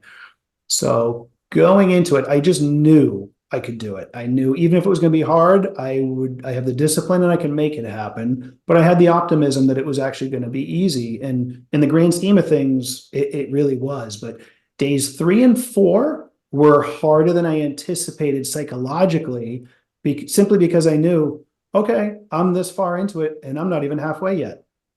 But I kind of laughed at myself. I said, all right, but that doesn't matter. You've got this. 5, 6, and 7 were quite easy. I was surprised. Days 8 and 9 hit hard again, and that was where the fatigue really set in. But it was more so first thing in the morning. This day 8, I remember getting out of bed and my legs were just kind of like, oh, really? So I paused for a moment and I kind of chuckled at myself and I drank my water and then it went away. And it was just kind of just slight waves of lethargy, but I was strategic about it. I knew I'm not working out through this. I'm not pushing through and trying to use a 10-day fast for weight loss. I mean, I walk around on average somewhere about 175, 178 pounds, give or take. And just because people were asking me, I did end up making sure I had my scale. So I weighed in and I don't recall off the top of my head. I think I posted them on Instagram, but I think I You got, did. You did. yeah, 167 pops into 167. my mind. That's, I think that's what I got to, right? yeah. Yep. And, I really appreciate the way you talk about my Instagram page because for years, I've had a sense that I'm supposed to have one. I want to share from a business perspective, I want to, but I don't want it to be necessarily a typical approach. I want it to be unique. And I actually pull from Gary Vaynerchuk's recommendation. I know he talks about it more from the business side, but he says Yeah. you don't need to create content, just document what you're doing. And Hmm. that resonated so deep with me. I'm like, well, I am doing all the things that I like to encourage people to do. And so long as it doesn't come across that I'm just patting myself on the back and saying, see, look what I do. I want it to be encouraging. I want it to be motivating. I want it to be empowering and informative, so I try to convey that information in that regard. But Yeah. and I did that with the fast too. I think sometimes when I post videos of me doing the cold plunge, I'll post videos of the fast and certain things like that. Sometimes that's for my accountability too. Sometimes that's for it can be a challenge at times, or just well, maybe I don't need to do it today. But then I say, no, of course you do. And maybe somebody needs to see that you do, so that'll motivate them. And, I've always said, and I think if I'm honest, I'm selling myself short and the message short. I've always said, if I can help one person, I'm Yeah. genuinely in my heart I am. But since I was a little boy, and back then it was fueled from more of an egocentric life. I wanted it, or I thought I wanted it because of what society tells us to get from it, of the spotlight being on you and some fortune and fame. But it never felt right. Like I did a little bit of modeling. I wondered if I would be an actor or whatever it would be. Like, I'm supposed to be out there in some capacity. What do I do? And God rest her soul, my mom dropped out of high school at 16 to take care of her mom, and she never went back. So she was, in many ways, I say, stunted intellectually and emotionally at 16.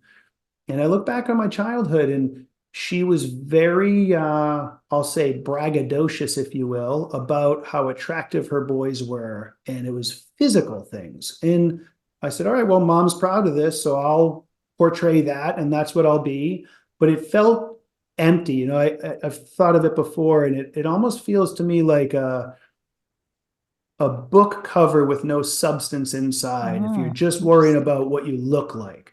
And it's like, all right, hey, listen, if you can have some substance and then the book cover matches and you share that, that's one thing.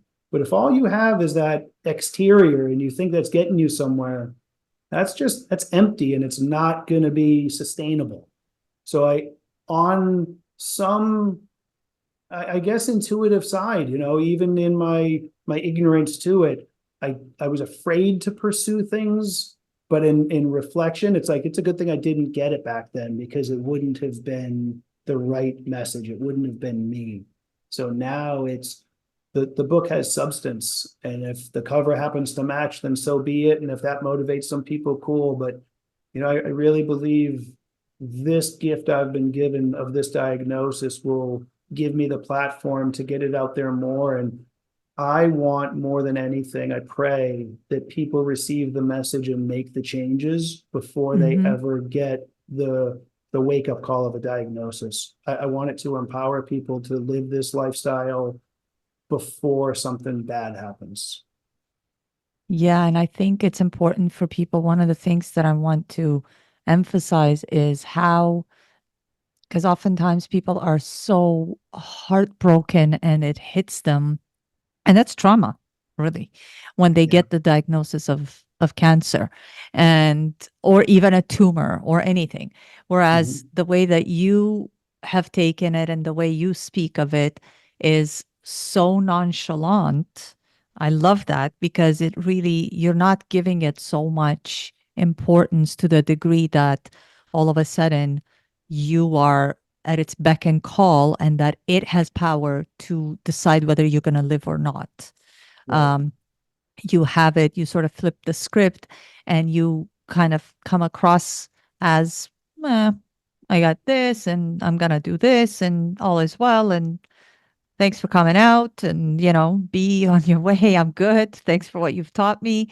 And I love that because I really want people to understand that it really is that important and that easy and that simple to be able to be on the path of healing. And obviously, like I said earlier, a lot of people don't have the mental fortitude to go through a fast.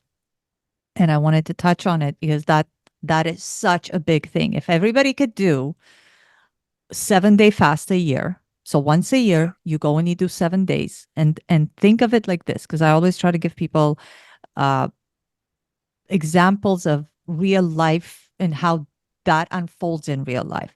Everybody does spring cleaning. They clean out closets. They throw out stuff where they donate. They go, they take their car to get washed and to get detailed. I remember when I lived in Florida, there was this one place, and every week, even I would take my car there and they would like vacuum it inside and then they would wax it and clean it and it would come out and it would be like, like out of a showroom. So people do this with their external environment. Mhm. Think of the girls that go and get their hair done and their nails, facials, you name it. Even guys now, they go and they do this manscaping stuff, waxing, things of that nature. I want people to know you have to do the same on the inside. You really Yeah. do. You cannot eat the same thing season in, season out. A lot of people think, oh, I'm on the carnivore diet. It's like, oh, when do you do that? Oh, all the time. Like, but that's Right. not how it works. First of Right. all, you need to give your digestive system a break. You give your, I mean, we put our phone on the charger at night. We give it a break from using it. We give our laptops, even when we work from time X to time Y, and then our laptops get a break and our, you know, stove and oven gets a break. Everything gets a break. Our digestive system, all of our systems need to get a break too. So a fast is so important. So if Yeah. everybody can do a 7-day fast once a year, and I know it's tough, but again, going back to, you want a degree, you got to do the hard work. You want a promotion, you got to do the hard work.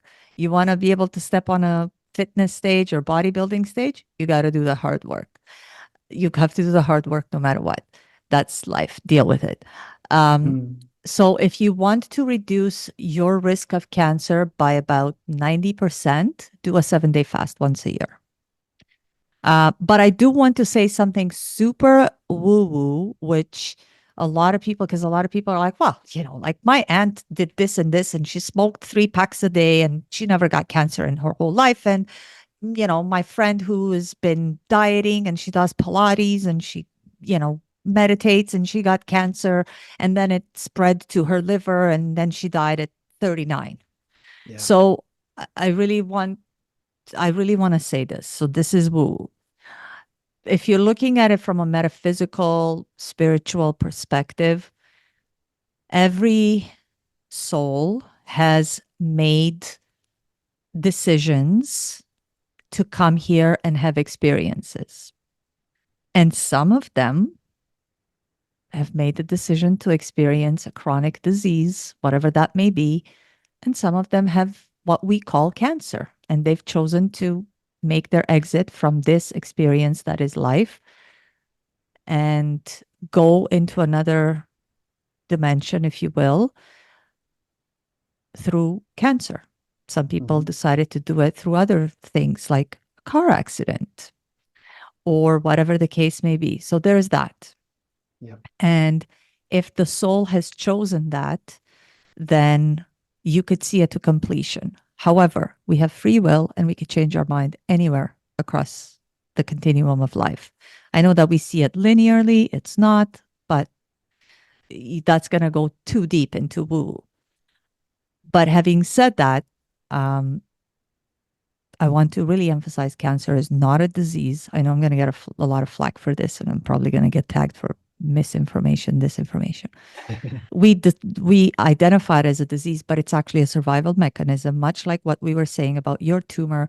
The body Yes. just sort of puts a sheath over the damaged cells to isolate those damaged cells, sort of like how we isolate bad criminals and we put them in jail, and the rest of us that are law abiding, we enjoy freedom and we get to do things and see people. So I want to reframe it as the body's natural response to some sort of imbalance and an internal balance. So it's not a malicious disease that falls out of the sky onto people's heads, and then all of a sudden, oh my God, I have cancer. First of all, I've said this many times before: do not put "I" and a disease in the same sentence. Do not make it as part of your identity. I know it's difficult because we're so used to speaking the way we speak, but if you can, please do not make those energetic ties Yeah. in any way, shape, or form. So, cancer is a survival mechanism. It's sort of like a warning signal so that these unresolved emotional conflicts, and we all have them, some of them are subconscious, and a lot of the traumatic stuff from, early childhood or even throughout life. So, we have to get those addressed.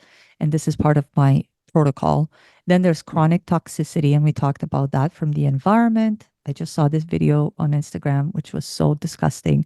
They were showing how agriculture, like farming, and they were Mm. dumping all of the, stuff from slaughterhouses, so feces and Oh, blood yeah. and stuff that they ground up into bodies of water. And apparently you could see it from Google Maps, like or Google Earth.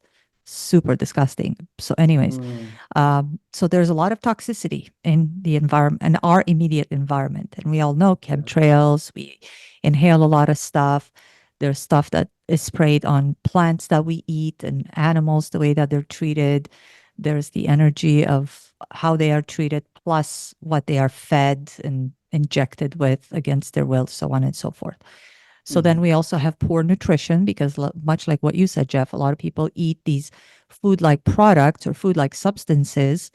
Um, and if you are wondering what I'm talking about, people, I'm talking about cookies, I'm talking about chips, those frappuccinos and all of that crap. So Oh, the yeah. basic way that you would know is if it does not grow out of earth, if it does not come from a bush or what, it's not Mother Nature made, you should not consume it. So Mother Nature never made frappuccinos. So don't have frappuccinos. Cookies never grow on any tree, in any bush, from anywhere underground, like carrots do. So don't eat that. So there's poor nutrition. People eat stuff they should not eat. People eat things that are not food, basically. Mhm. And then there's energy blockages, right? So a lot of times we suppress so much, like we don't speak our truth or we don't show Mm. healthy anger. We people please. So there's so many different layers. So I think cancer or tumors develop as this protective measure to encapsulate and capture these toxins or even the trauma, the energy that's like in those tissues, because the body cannot eliminate it immediately, like in the moment. So the body's like, oh, we got to put this aside and we're going to have to like, we'll deal with this. And in its hope, you are going to do things like fasting so that it can say, okay, I'm not processing anything. I'm going to be able to do some autophagy. I'm going to take care of this tumor. I'm going to shrink it and slowly, slowly will eliminate, all the debris. And you can do it quickly because, a lot of the stuff, like when I say, so detox is one of the most important things that I recommend to people, but if you do it too fast you can actually hurt yourself because you can actually Mhm. shock the body. So you have to Sure. slowly, and fasting works the same way, much like what you said, right? You go into the fasting and then you have to break the fast. That's right. Um so so there are root causes to cancer, is what I'm saying. So it stems from obviously lifestyle, emotional trauma, the environmental toxicity. So it's not a physical illness per se. And then a lot of times people go to conventional treatments.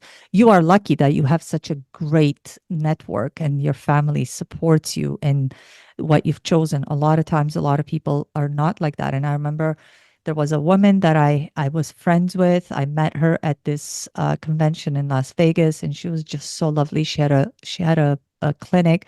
She was a naturopathic doctor, and she asked me to go and work at her clinic. So we were sort of Mm, talking about that. And then she calls me one day. She knew that I had studied holistic cancer. And she said, "Oh my God, I've been diagnosed with cancer." And this was her secondary cancer. Now, looking back on it now, she was a people pleaser. She mhm, suppressed a lot. Um, I think she had a lot of issues with self love. So her primary cancer had been breast cancer.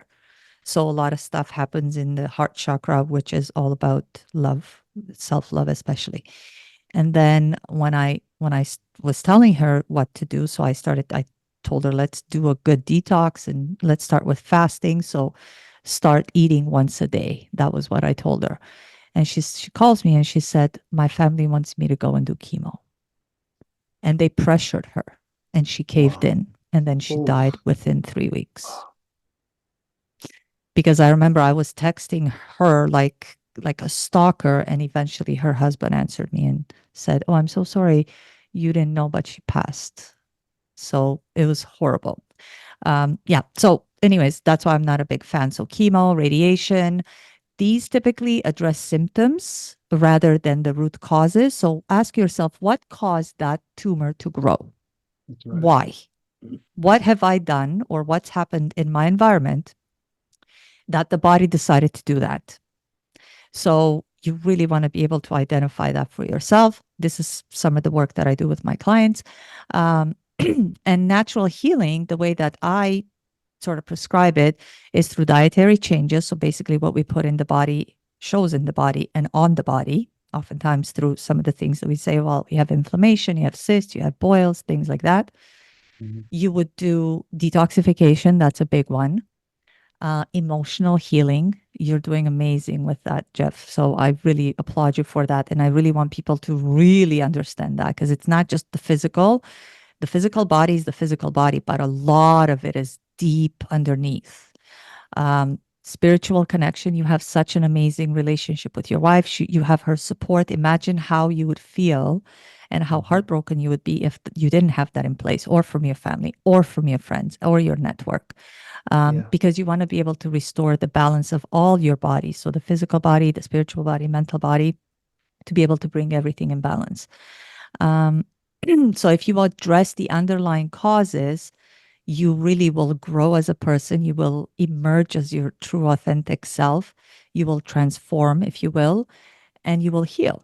Literally, that's how we want to this. That's what we want to do.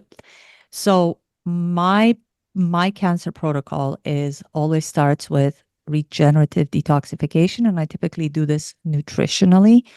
There Mhm. is part of it is fasting where you give your digestive system a break, but at the same time, from one of the doctors that I studied under, Dr. Robert Morse, you bring in nutrients through the simplest and easiest way for the digestive system to take in, to absorb, to process. Yeah. And you give so that this nutrition is actually cleansing. So it actually supports all of your detoxification organs. Detoxification organs are organs like the liver. So you want to Mhm. bring in dandelion root, milk thistle, glutathione, and you could do this by doing coffee enemas. I'm a big Mhm. believer of that. I know that a lot Yep. of people are not a big fan, but believe me, this is one of the biggest. Everybody should do them, especially if you're dealing with cancer. The skin is also an organ that detoxifies. So, Yep. sauna. Obviously, Yep. when we sweat, a lot of times why sweat smells is because we eliminate toxins, and it's the toxins that actually smell. If you look at That's right. people that have like super clean diets and they've been living this healthy lifestyle for a long time, they smell great, even when they sweat. So if you have Mhm. anybody that smells horribly, especially if you're in the gym and you see those people, you're like, oh my God, they are Yeah. very toxic. They have a lot of toxicity in the body. So the skin you support to eliminate, to detoxify, sauna, so you could sweat, exercise, so you could sweat, whatever it may be, sit outside in the summer, and dry brushing. And the Yeah. dry brushing also helps the what's it called, the lymphatic system, which is very That's right. important. The lungs are also detoxifying organs. So through breath work and super oxygenating. So when you take in a lot of oxygen, cancer cannot live in an oxygenated environment. So breath work, when you take in a lot of oxygen, do the Wim Hof. For those of you, go and find him on YouTube, Hmm. WIMHOF. So Wim Hof, he does a lot of breath work. Kidneys are also detox organs because they filter out a lot of crap. And I'm sure that when you were peeing, did you pee in a Hmm. jar when you did your 10-day I uh, didn't. Oh, you should have. No. As oh, I'll you do it would. again. Yes, when you do your next fast, that's actually something I should have told you. Pee in a jar, and even people who do like, for example, when I used to do my 3-day fast, and sometimes I would do dry. The Hmm. amount of stuff that you get out through the kidneys is off the charts. So pee in a jar, first pee in the morning. So you've had like overnight, your body does a lot of detox work and Yeah. then let it sit for a few hours, 2 hours, three, and then kind of shake the jar to see all the sediment that has come out through the Mm. pee. That means your Okay. kidneys are detoxifying stuff out of the body. So that's what Awesome. they're a detoxifying organ. The Hmm. colon is also a detoxifying organ. So make sure your colon is clean. Yeah. Colonics are really great. Yep. Enemas, like I said, make sure you get a lot of fiber in your diet to be able to poop and make sure that you're adequately hydrated so that you can actually, you're not going to be straining and you're not going to be struggling to go to the bathroom. You're not going to be constipated. The next thing, so that's the detox. I would tie that in with the fasting, which is what you did, Hmm. Jeff. So fasting is super important. For those of you that are not well versed in fasting, don't try to go too aggressive. I would say sort of ease yourself into fasting. So go from eating and then eat maybe like reduce the amount of times that you eat so that you have a Hmm. higher window of no eating. So go from intermittent fasting and then go do a 24-hour fast because a Yeah. lot of people have trouble with that. And then do a 36-hour, much like what you said, you sort of graduated, 48 Yep. hours, 72 hours. The 72-hour mark is when typically the body has kind of eliminated a lot of its addictions. So if you are always like, oh, I can't go without bread, or I can't go, like if you do a fast for 3 days, you've reset yourself. And the same thing with sugar. So for example, if over the holidays you go and you do a lot of sugar, I did, um, Mm. you go and you do a 3-day fast, and you will see that after the 3-day fast, you're not really craving sugar anymore because your body's now basically what the body does is it adjusts itself to functioning without. So Yeah. if you smoke, take a 3-day break and you will see that, oh, my body's now adjusted to operating without the smoking being in the system. So 3 days, the magic number. When Nikola Tesla said 369, he was onto something. I'll tell you that. Mhm. Um, and then afterwards, so if you're going to do 3-day fast, and then, of course, what you did 10 days, I would say like a 7-day fast once a year. Do it with water, but ease yourself into it. You have to, oftentimes, I tell people sort of go from really dense foods to easier to digest food so your digestive system doesn't really go into shock. And then Mhm. afterwards, salads, and then eliminate food altogether. And then when you break the fast, I would recommend for those that are not seasoned, and everybody could do this. And I did a whole podcast on fasting, and I talked about how I did an 11-day dry fast, Nice. Wow. which was off the charts. Like I was crawling out of my skin. It was like it was just another experience altogether. And I did that during COVID when it's not like I was missing out on anything. Yeah. Um, so when you break a fast, I say break it with electrolytes, and the best electrolytes natural. So you don't have to go and spend money on supplements. Coconut water is amazing, Hmm. or water with salt, and you could add some baking soda. You can add some magnesium. So you could play around with some of the minerals that you put in, but Hmm. definitely break it that way so that you're hydrating cellularly. And Yeah. then afterwards, you can introduce juices, fresh pressed juices. So you're not we're not talking Tropicana from the grocery store. Right, right. You could do sort of something like celery juice or fruit juices or green juices of any kind. And then afterwards, you can do fruit so that your digestive system can kickstart to actually mechanically break down food. And then salads, and sort of you kind of do the reverse engineering, right? Hmm. So that's with fasting. And I've been talking to, for those of you that know him, so he was the one that introduced fasting to the world. And he's big on the fast mimicking diet, Dr. Walter Longo. Yeah. So I'm going to have him on my show because he's releasing Awesome. his next book, and I really want him to talk about that. I was actually, when I started studying holistic cancer, I remember I studied his way of doing it. And he was treating, I believe he was treating a judge at the time, and she was doing chemotherapy. And when she fasted, apparently the chemotherapy worked better because they were testing her. So Hmm. just imagine how powerful fasting is. Yeah. Um, Now, the next thing that part of my protocol, diet, super important. Eat organic. I know you're trying to save your life. You're trying to eliminate the cancer. So it's worth the investment. Much like how Hmm. you spend money on a degree to go to school and you go into massive debt, your health is worth it. In fact, it's worth it even more. Whole foods. So again, like I said, the way Mother Nature makes them, none of the stuff that's man-made in a factory or in a lab. Don't eat that. Um, Also include anti-inflammatory superfoods that have medicinal properties. So I would say cayenne pepper, garlic, ginger, turmeric, green tea, super antioxidant. And then, of course, because you talked about supplements, I'm going Hmm. through this really quickly. Magnesium, this is the number one uh, thing that we are deficient in, like worldwide. So that's the Yeah. most important one. And everybody should take magnesium. Even I tell my kids to take magnesium.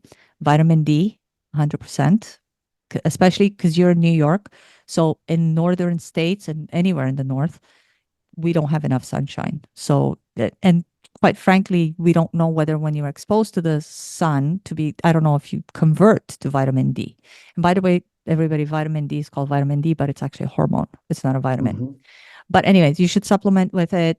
Take I'd like to take a quick break now to let you know that today's show is sponsored by my book, Against Medical Advice. This book is a memoir, and it tells the story of how I built my life back after suffering a stroke during my divorce. I discuss the nutritional, lifestyle, and mindset aspects that I put into practice to regain my health and rebuild my life.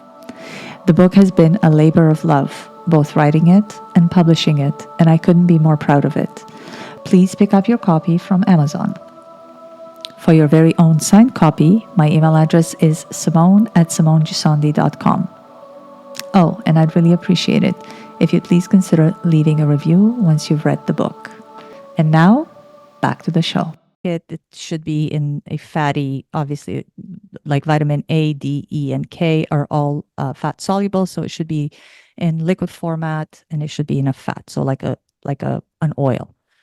Selenium is another supplement everybody like to prevent cancer, or if you have cancer, and selenium it's really great. You could take it as a supplement, but it's also great from Brazil nuts. So a Hmm. couple of those a day should do it. Vitamin B17. For Indeed. those of you that know, you know that the guy who actually healed his cancer with vitamin B17, which comes from those bitter kernels from apricots, Yeah. he was arrested and thrown in jail when he blew the whistle on the fact that this works. So if you could get your hands on that, go ahead. B17, I would get it directly from the kernels themselves. Tough to get by, but good luck. Another supplement that I highly recommend people take is NAC. So that's N-acetylcysteine. For those of Hmm. you that don't know, it's an antioxidant. It helps prevent cancer. In fact, it's actually, you could use it to treat Tylenol poisoning. So if you get Tylenol poisoning, like if you took too much, because some people do, what it does is it binds the acetaminophen that's formed in the liver. So it's accumulated in the liver, and that's how you can actually like release it, right? So Hmm. remember, the liver is a detox organ. Yeah.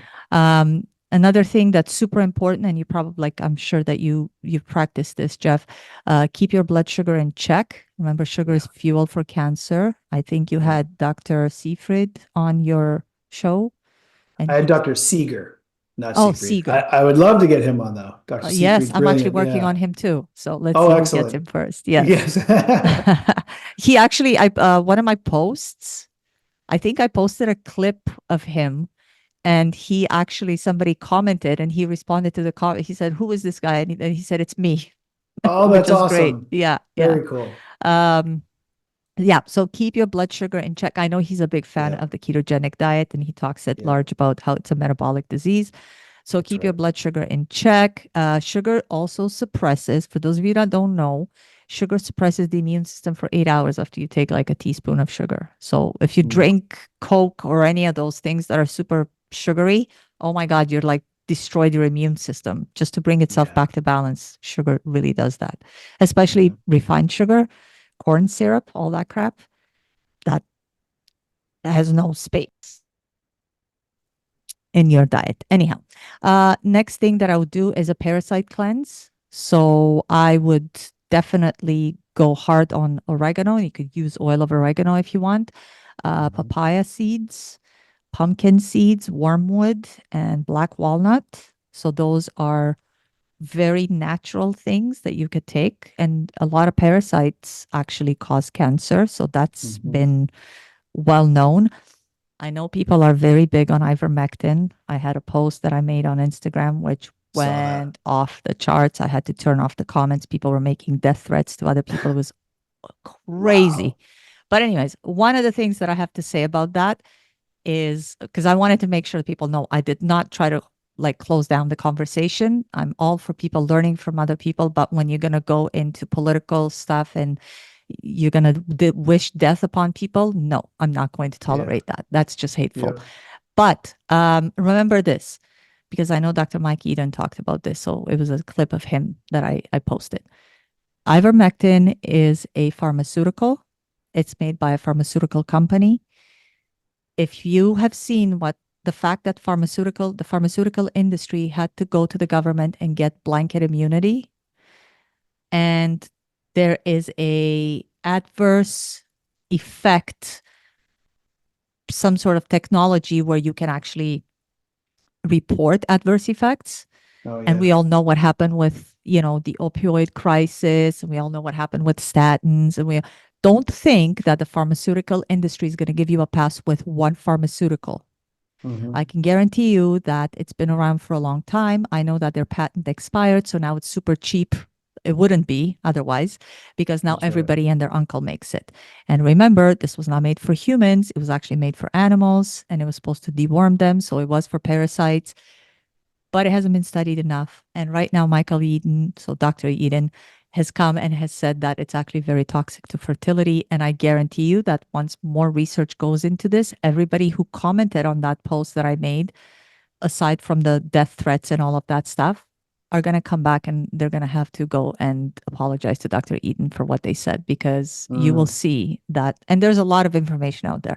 People who want to go and do the research, please go do the research. There is so much information that will tell you pharmaceutical is a pharmaceutical. There's no pharmaceutical under the sun without side effects. That's right. just a fact. So do your research. So parasite cleanse, yeah, very easy to do with oil of oregano, the black walnut, the pumpkin seeds, papaya, and wormwood. Water, you definitely have to stay hydrated. I see you've been drinking water throughout our conversation. I'm not as good as you, Yeah. not today, but I had just eaten. And as an aside, after you eat, remember I was texting you, I told you I was going to eat and then we're going to Yeah. jump on the call. So That's right. don't eat with your meals. You are going to be diluting your digestive enzymes in your stomach. It's never good to drink anything, including water, no matter how good it is.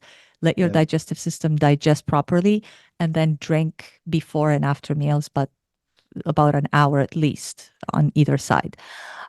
Make sure the water's filtered, make sure it's clean. Remember, every single person that takes any kind of pharmaceuticals, street drugs, are sick when they pee in toilets, and your water Hmm. goes through the municipal filters, which are not sophisticated by any stretch of anybody's imagination.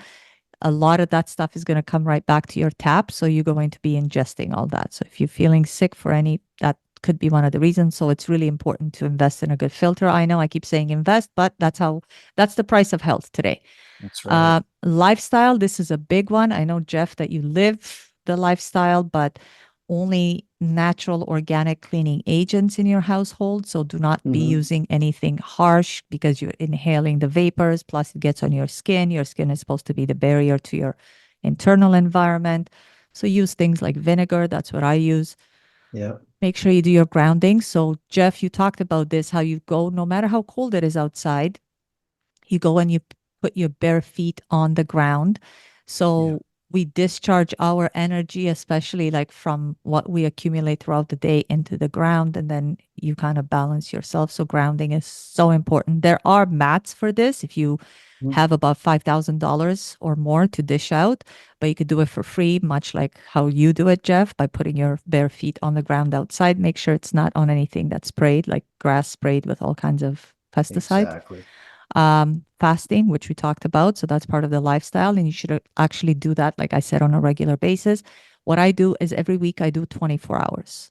So I pick Hmm. a day and I decide to, like, typically it's Friday ish for the most part. And I want to talk really quickly, and I will, because for us women, because we have cycles, it's so different the way we fast. I know you guys breeze through it. I gave my Hmm. fasting protocol to a friend of mine out in California, and he did a fast. And then he went, he ran a marathon, and he just like rocks it because he doesn't have a cycle. For us women, oof, Yeah. it's a whole new game. Yep. Proper sleep. So we talked about this, how you go to bed super early. I do too. I'm typically in bed by 8 p.m. I do some sort of meditation. It gets me into that zone, and then I pass out really, really well, and I sleep throughout the night.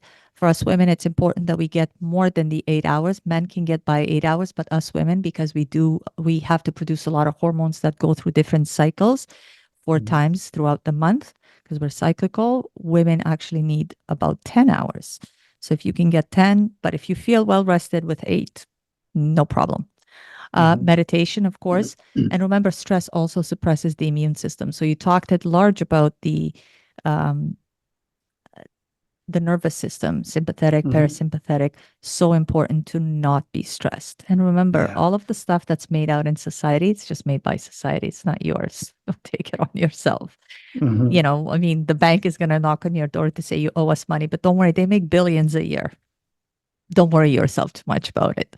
Hmm. Um, it's so horrible because I've heard stories of where people commit suicide over Yes. financial hardship. It's crazy that you would actually go and take your life because a bank is not getting your Oh, minimum yeah. payment. Who And cares? most of that is rooted in the debt they go into when they're sick, and the hospitals are charging them an arm That's and a right. leg, and the procedures and the pharmaceuticals. It is heartbreaking what people go through. Again, that I pray these messages get out there and empower people to really Yeah, change their lives before things get bad. And in the event that it is already bad and they already got the diagnosis, it's not too late. If they're still here with us, there's never, always never something too that can late. be done. Each Yep, of these processes, and really the idea of all of these things, empowering people to do all of these things that are, let's leverage the free things first, that's right? And right. don't overwhelm yourself with, well, I don't have the money to invest in this and that. That's That's fine.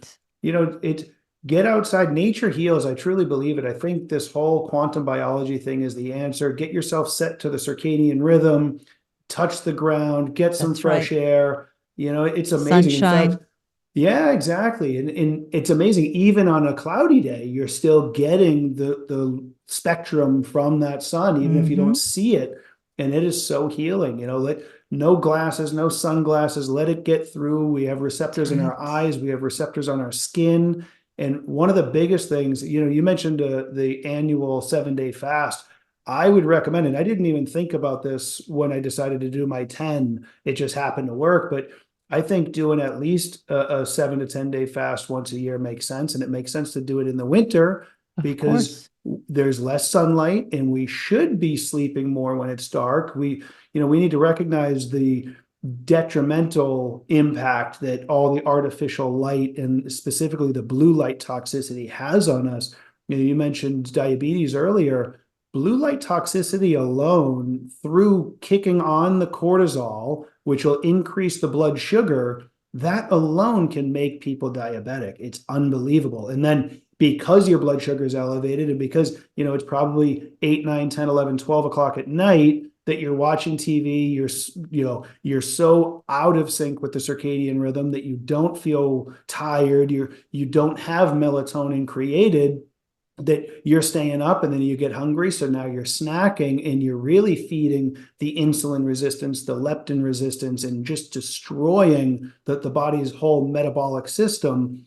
And for me, with leveraging circadian rhythm and then the darkness, we start to learn melatonin plays such a vital role in Oh, sleep, yes. but it's also the other side of the equation of the vitamin D. There's very good evidence to suggest now that we don't need to worry as much about what our serum vitamin D is, so long as we're mindful of leveraging the darkness, because there's a combination. We get the pineal gland production of melatonin happens in darkness, but the gut production happens in the light outside naturally.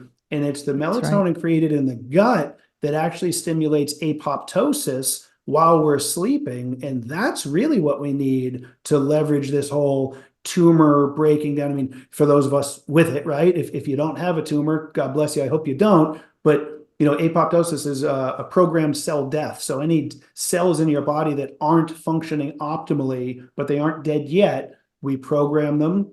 You're gone now. We'll replace you with stem cells. If you have damaged cells, folded proteins and the like, that's autophagy will clear that up. Damaged mitochondria, mitophagy will clear that up. All these different processes that we really turn on, as you alluded to with your protocol of these lifestyle factors and the detox and the fasting. It's all so powerful to just thank the Lord. We don't have to know intellectually every system that's happening in our body for it to happen. But the more we learn about it, the easier we make it, the better we'll be. It's a whole lot easier to detoxify if you don't put in a lot of toxins, right? But when we're constantly overwhelming the system, toxin after toxin, I had this vision as you were talking before about detox. It's like driving down the street and just seeing the street just loaded with litter. And people are just going down and they just keep throwing more out, throwing more out, throwing more out. Well, at some point, we have to go through as a team and take a garbage bag and pick it all up and put it there. And that's the tumor in my mind, right? That filled garbage bag with all that stuff. And it's just sitting there waiting, ready to be removed. And then we just got to get it removed. But it's a whole lot easier to clean up and detox if we put in less of the garbage. Yeah, that's one of the things that I think we were talking about in the beginning. So many times, a lot of people bring in continuously bring in toxicity via what they eat and what they consume, beverages, of course, food like products, while they think that a something from the doctor pharmaceutical is going to erase all that, but you continuously do that.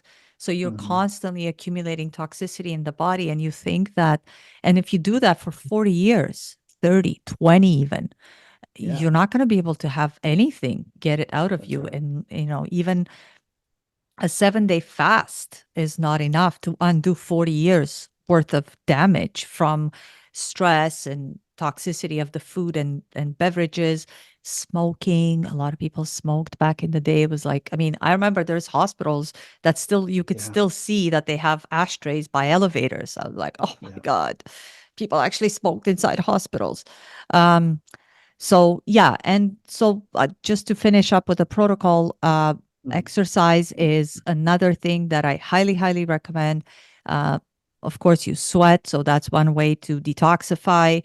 You also get way more oxygen in the body because you increase your heart rate. There's a whole slew. I mean, even from a personal trainer perspective, we could talk about, but your muscles benefit greatly. There's actually a study that was done. There's a correlation between the strength of your quads and your femur, because obviously Mhm. your bones rely on you doing resistance training to get stronger.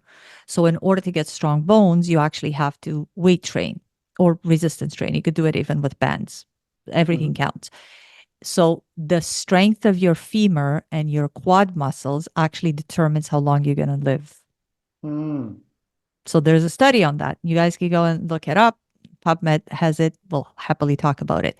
And the last thing that I actually am a huge believer in, because it's non-invasive, is phototherapy. So for Mhm. those of you that are not familiar with it, there's something that was these patches that you wear on your skin. They were designed for the Navy SEALs, arguably. I mean, David Goggins, hello, the guy Mhm. is like superhuman. So basically, these are designed to help the body repair and regenerate itself. And it does so by activating stem cells. And as we get Mhm. older, we know the stem cells actually, are low. The highest level that we have is when we're young. Yeah. So this technology is called phototherapy, like I said, and I know that we talked about light and the full spectrum of light. So what this does is it reflects specific wavelengths of light back into the body. So Mm. you're reflecting the light back into the body so that it can activate the stem cells. So the process is obviously stimulating the body to produce more of this one protein that's called GHKCU. And that's Mm. actually copper. So Cu, again, going back to the what we were talking about back in the day when everything was in Latin, Cu in That's chemistry right. is actually Yeah. copper. Yeah. So in Latin, it's not COPPER, it's CUPRU. So, anyways, I'm going deeper into it. So, Mhm. this has actually been shown to support wound healing, it improves skin health, it reduces inflammation, and it activates stem cells for repair and rejuvenation. So, these are so important. It kind of like wakes up the body's natural healing and repair system, like the stem cells, that is, without using drugs or chemicals. So it's not something you have to eat. You don't have to ingest any of that. So from what I've heard, people actually have gotten benefits like faster recovery, better energy. So I'm introducing this to my son because I know he's an athlete. It improves skin for those of you that are, afflicted with skin things, reduced pain, and just overall better health altogether. So that's something that I'm going into right now. And Jeff, you and I can talk about it at more length so that we can bring it to people so that they can actually incorporate this.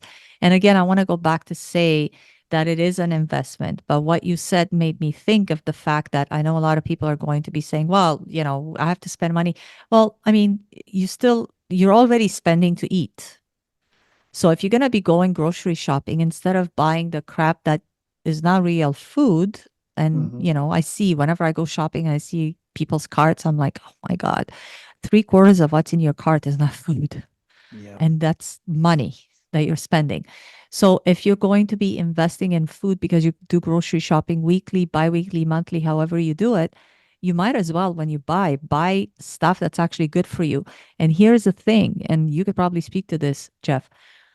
When you eat real food and you're actually truly nourishing the body, not just bringing empty calories in, you actually don't have to eat as much. That's why a lot of people Fact. that you hear that do keto and carnivore and they do OMAD, one meal a Yeah. day, it's because they're actually taking in so many nutrients in that one meal. And that's what I do, that you don't have to eat six times a day and you don't have to snack constantly because your blood sugar has just dropped so drastically that your body's like, listen, you want me to function? Give me more. And you're Bingo. constantly eating. And I see a lot of people go and they eat lunch out. You know what? There's so many things you could do. Pack your lunch if you work in an office. Pack your lunch, take it with you, eat food that you yourself made, and it's actual food. So there's that. I wanted people to get an idea of a good combination of your amazing protocol because I see what you do, I see on Instagram, and I really want people to feel empowered to follow what you do because you're a living testimonial and you have this diagnosis right now. It's not something that happened before and you kind of like saw yourself through it blindly and you don't know and you tried and it didn't work. You're actually doing it live. Like this is a live version of somebody who's doing what I would always recommend people do. Mhm. So I really wanted to bring you on the show so that I could really emphasize that to people. And I wanted to bring a little bit of what I use as my protocol when I work with people. Of course, you have to adjust it to the person. A lot of people always ask me, like, oh, what should I do? And I'm like, well, I don't know. Is it a primary cancer, secondary cancer? Have you gone through Mhm. chemo? Are you going through chemo right now? How old are you? You know, what, like, there's many factors that play a role. And for some people, you have to go pedal to the metal. And for some people, you could actually say, you know, you have time. It's your stage Yeah. one, and it's this type of cancer. Some cancers are more aggressive than other cancers. So all of those factors have to be taken into account, because I get a lot of direct messages, like all of my DMs on Instagram are, what should I do about this? And I'm like, I can't tell you because I need way more information. Yeah. So I really wanted to give an overview of what I usually implement with people when I work with people with cancer. And I have a waiting list right now. But it's important that people get a real life person that is going through it and is doing everything. And I love the fact that you touched on all the factors, the diet, the lifestyle, mindset. My God, that's probably at the very top. Don't Yeah. believe you have cancer. That's right. Don't believe it. As Amen. simple as that. Yep. You Yep. I embody pray that. people So can it's get that amazing. message. Yeah, that's why I believe this has been a gift to me. Honestly, Yeah. I think I alluded to it already, but this is my opportunity to just be able to lead by example. I've said for a while in our society, if you're not a doctor, we have this uh, appeal to authority, right? Which I think we have to break because too many people in positions of authority have got this godlike complex simply Oh, because they've yes. been led to believe that. And it's when you give them that degree of compliment, I'll say, it goes to their head, and it's hard not to. If you happen to be the smartest one in the room and everybody keeps looking to you and looking to you and looking to you, you recognize, okay, well, I might not be perfect, but I have all the answers right now. So maybe it makes you feel like you always have the right answers. But this appeal to authority has to be stripped away. And we as individuals need to empower ourselves. We get ourselves to that point that we recognize, okay, they don't have all the answers. They're not going to be able to figure it all out. So, as somebody who wasn't in that position and we still have that societal norm, I recognize, okay, I'm a personal trainer, I'm a massage therapist, I'm a, nutrition coach, what have you, all the different credentials I had. I was in no position to be telling people, hey, there's so much literature out there on these people that are recovering. We're labeling it a spontaneous remission so that allopathic medicine can almost remove any sense of power from it. It sounds That's really so woo true. woo and magical, right? Spontaneous remission. We don't know what it is. And do you really want to roll the dice and hope that you're one of the ones that gets the spontaneous remission? Or do you want our treatment? So I just wanted to continue to share with people. And I came across books like Anita's Dying to Be Me, like Joe Dispenza's books, and all of the stories in there. Bruce Lipton, so many books out there full of information that is so empowering. I was in a position where I tried, but I knew full well I can't treat somebody with cancer. I can't tell somebody who either they got diagnosed or a loved one did what they should do or shouldn't do. Who the hell am I? But being somebody who has it themselves, has a diagnosis, again, I'll say I have the diagnosis of a tumor. I won't go so far as to say I do have the diagnosis of cancer, but the doctor said more likely than not. So I just like transparency. But being somebody who has had the diagnosis, that's my gift. Now it's, Mm-hmm. hey, I'm not telling you what to do. I'm showing you and telling you what I'm doing, and I'm showing you what works. And there's power in that. I would argue there's more power in that than the appeal to authority, because so many people in positions of authority who have been studying and indoctrinated into the system of legal drug dealers that our medical care is, they may never have experienced it themselves. And when they had a loved one go through it, they either didn't know what to do, or oftentimes you hear the stories are, wait a minute, you mean even the oncologist whose loved one was diagnosed didn't have chemo and radiation? Wait a minute, what's going on here? But Yeah. they can't practice outside of that scope without risk of being liable. So our system is just so flawed in so many ways because there's an awful lot of people standing to make an awful lot of money. And I ultimately don't care about the money side of it. If me sharing my story can help save lives, that's why we're here. And that's why I've been blessed with this gift. I think that because I remember you said that you so wanted to be a teacher, Yeah. aren't you?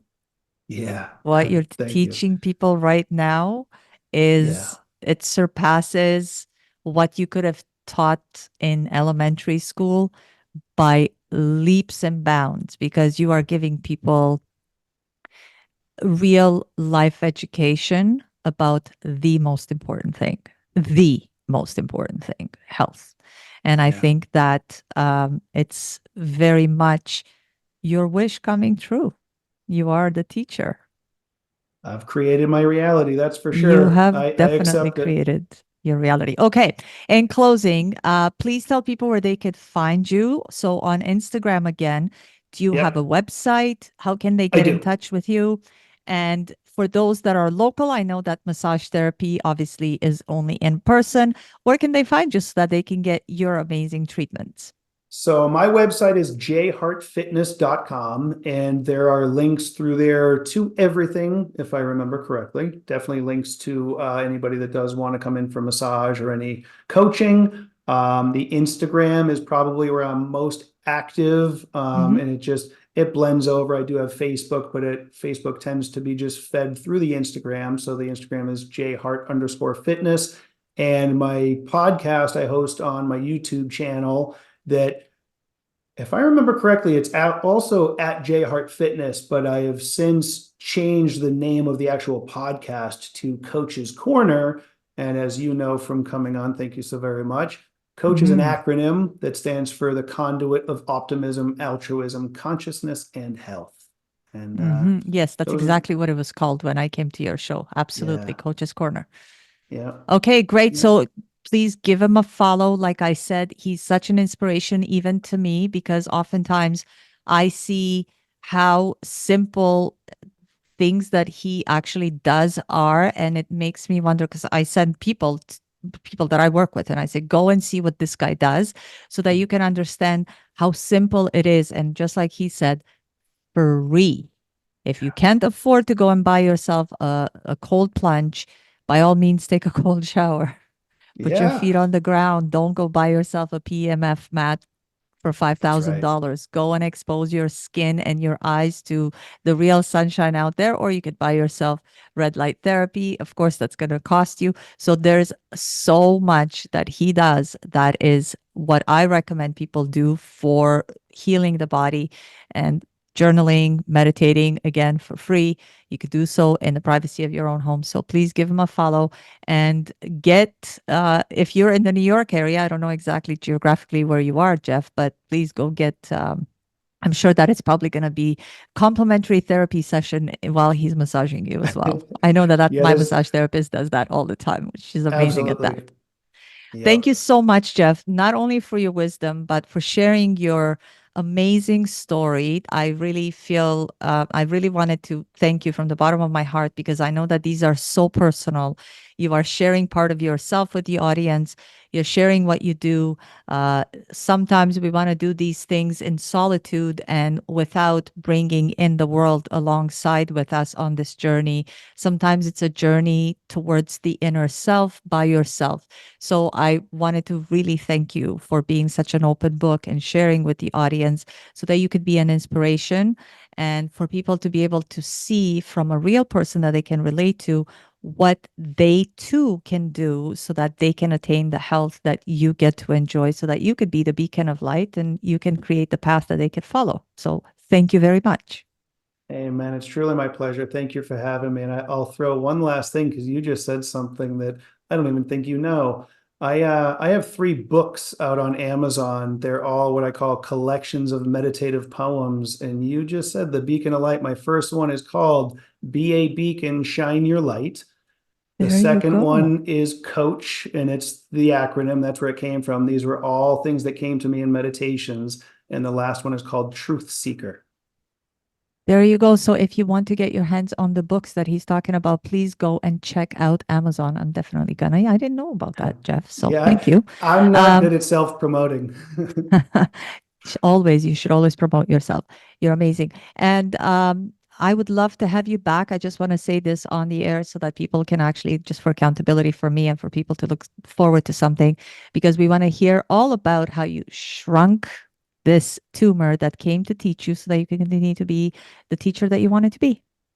Amen. Thank you. I look forward to it.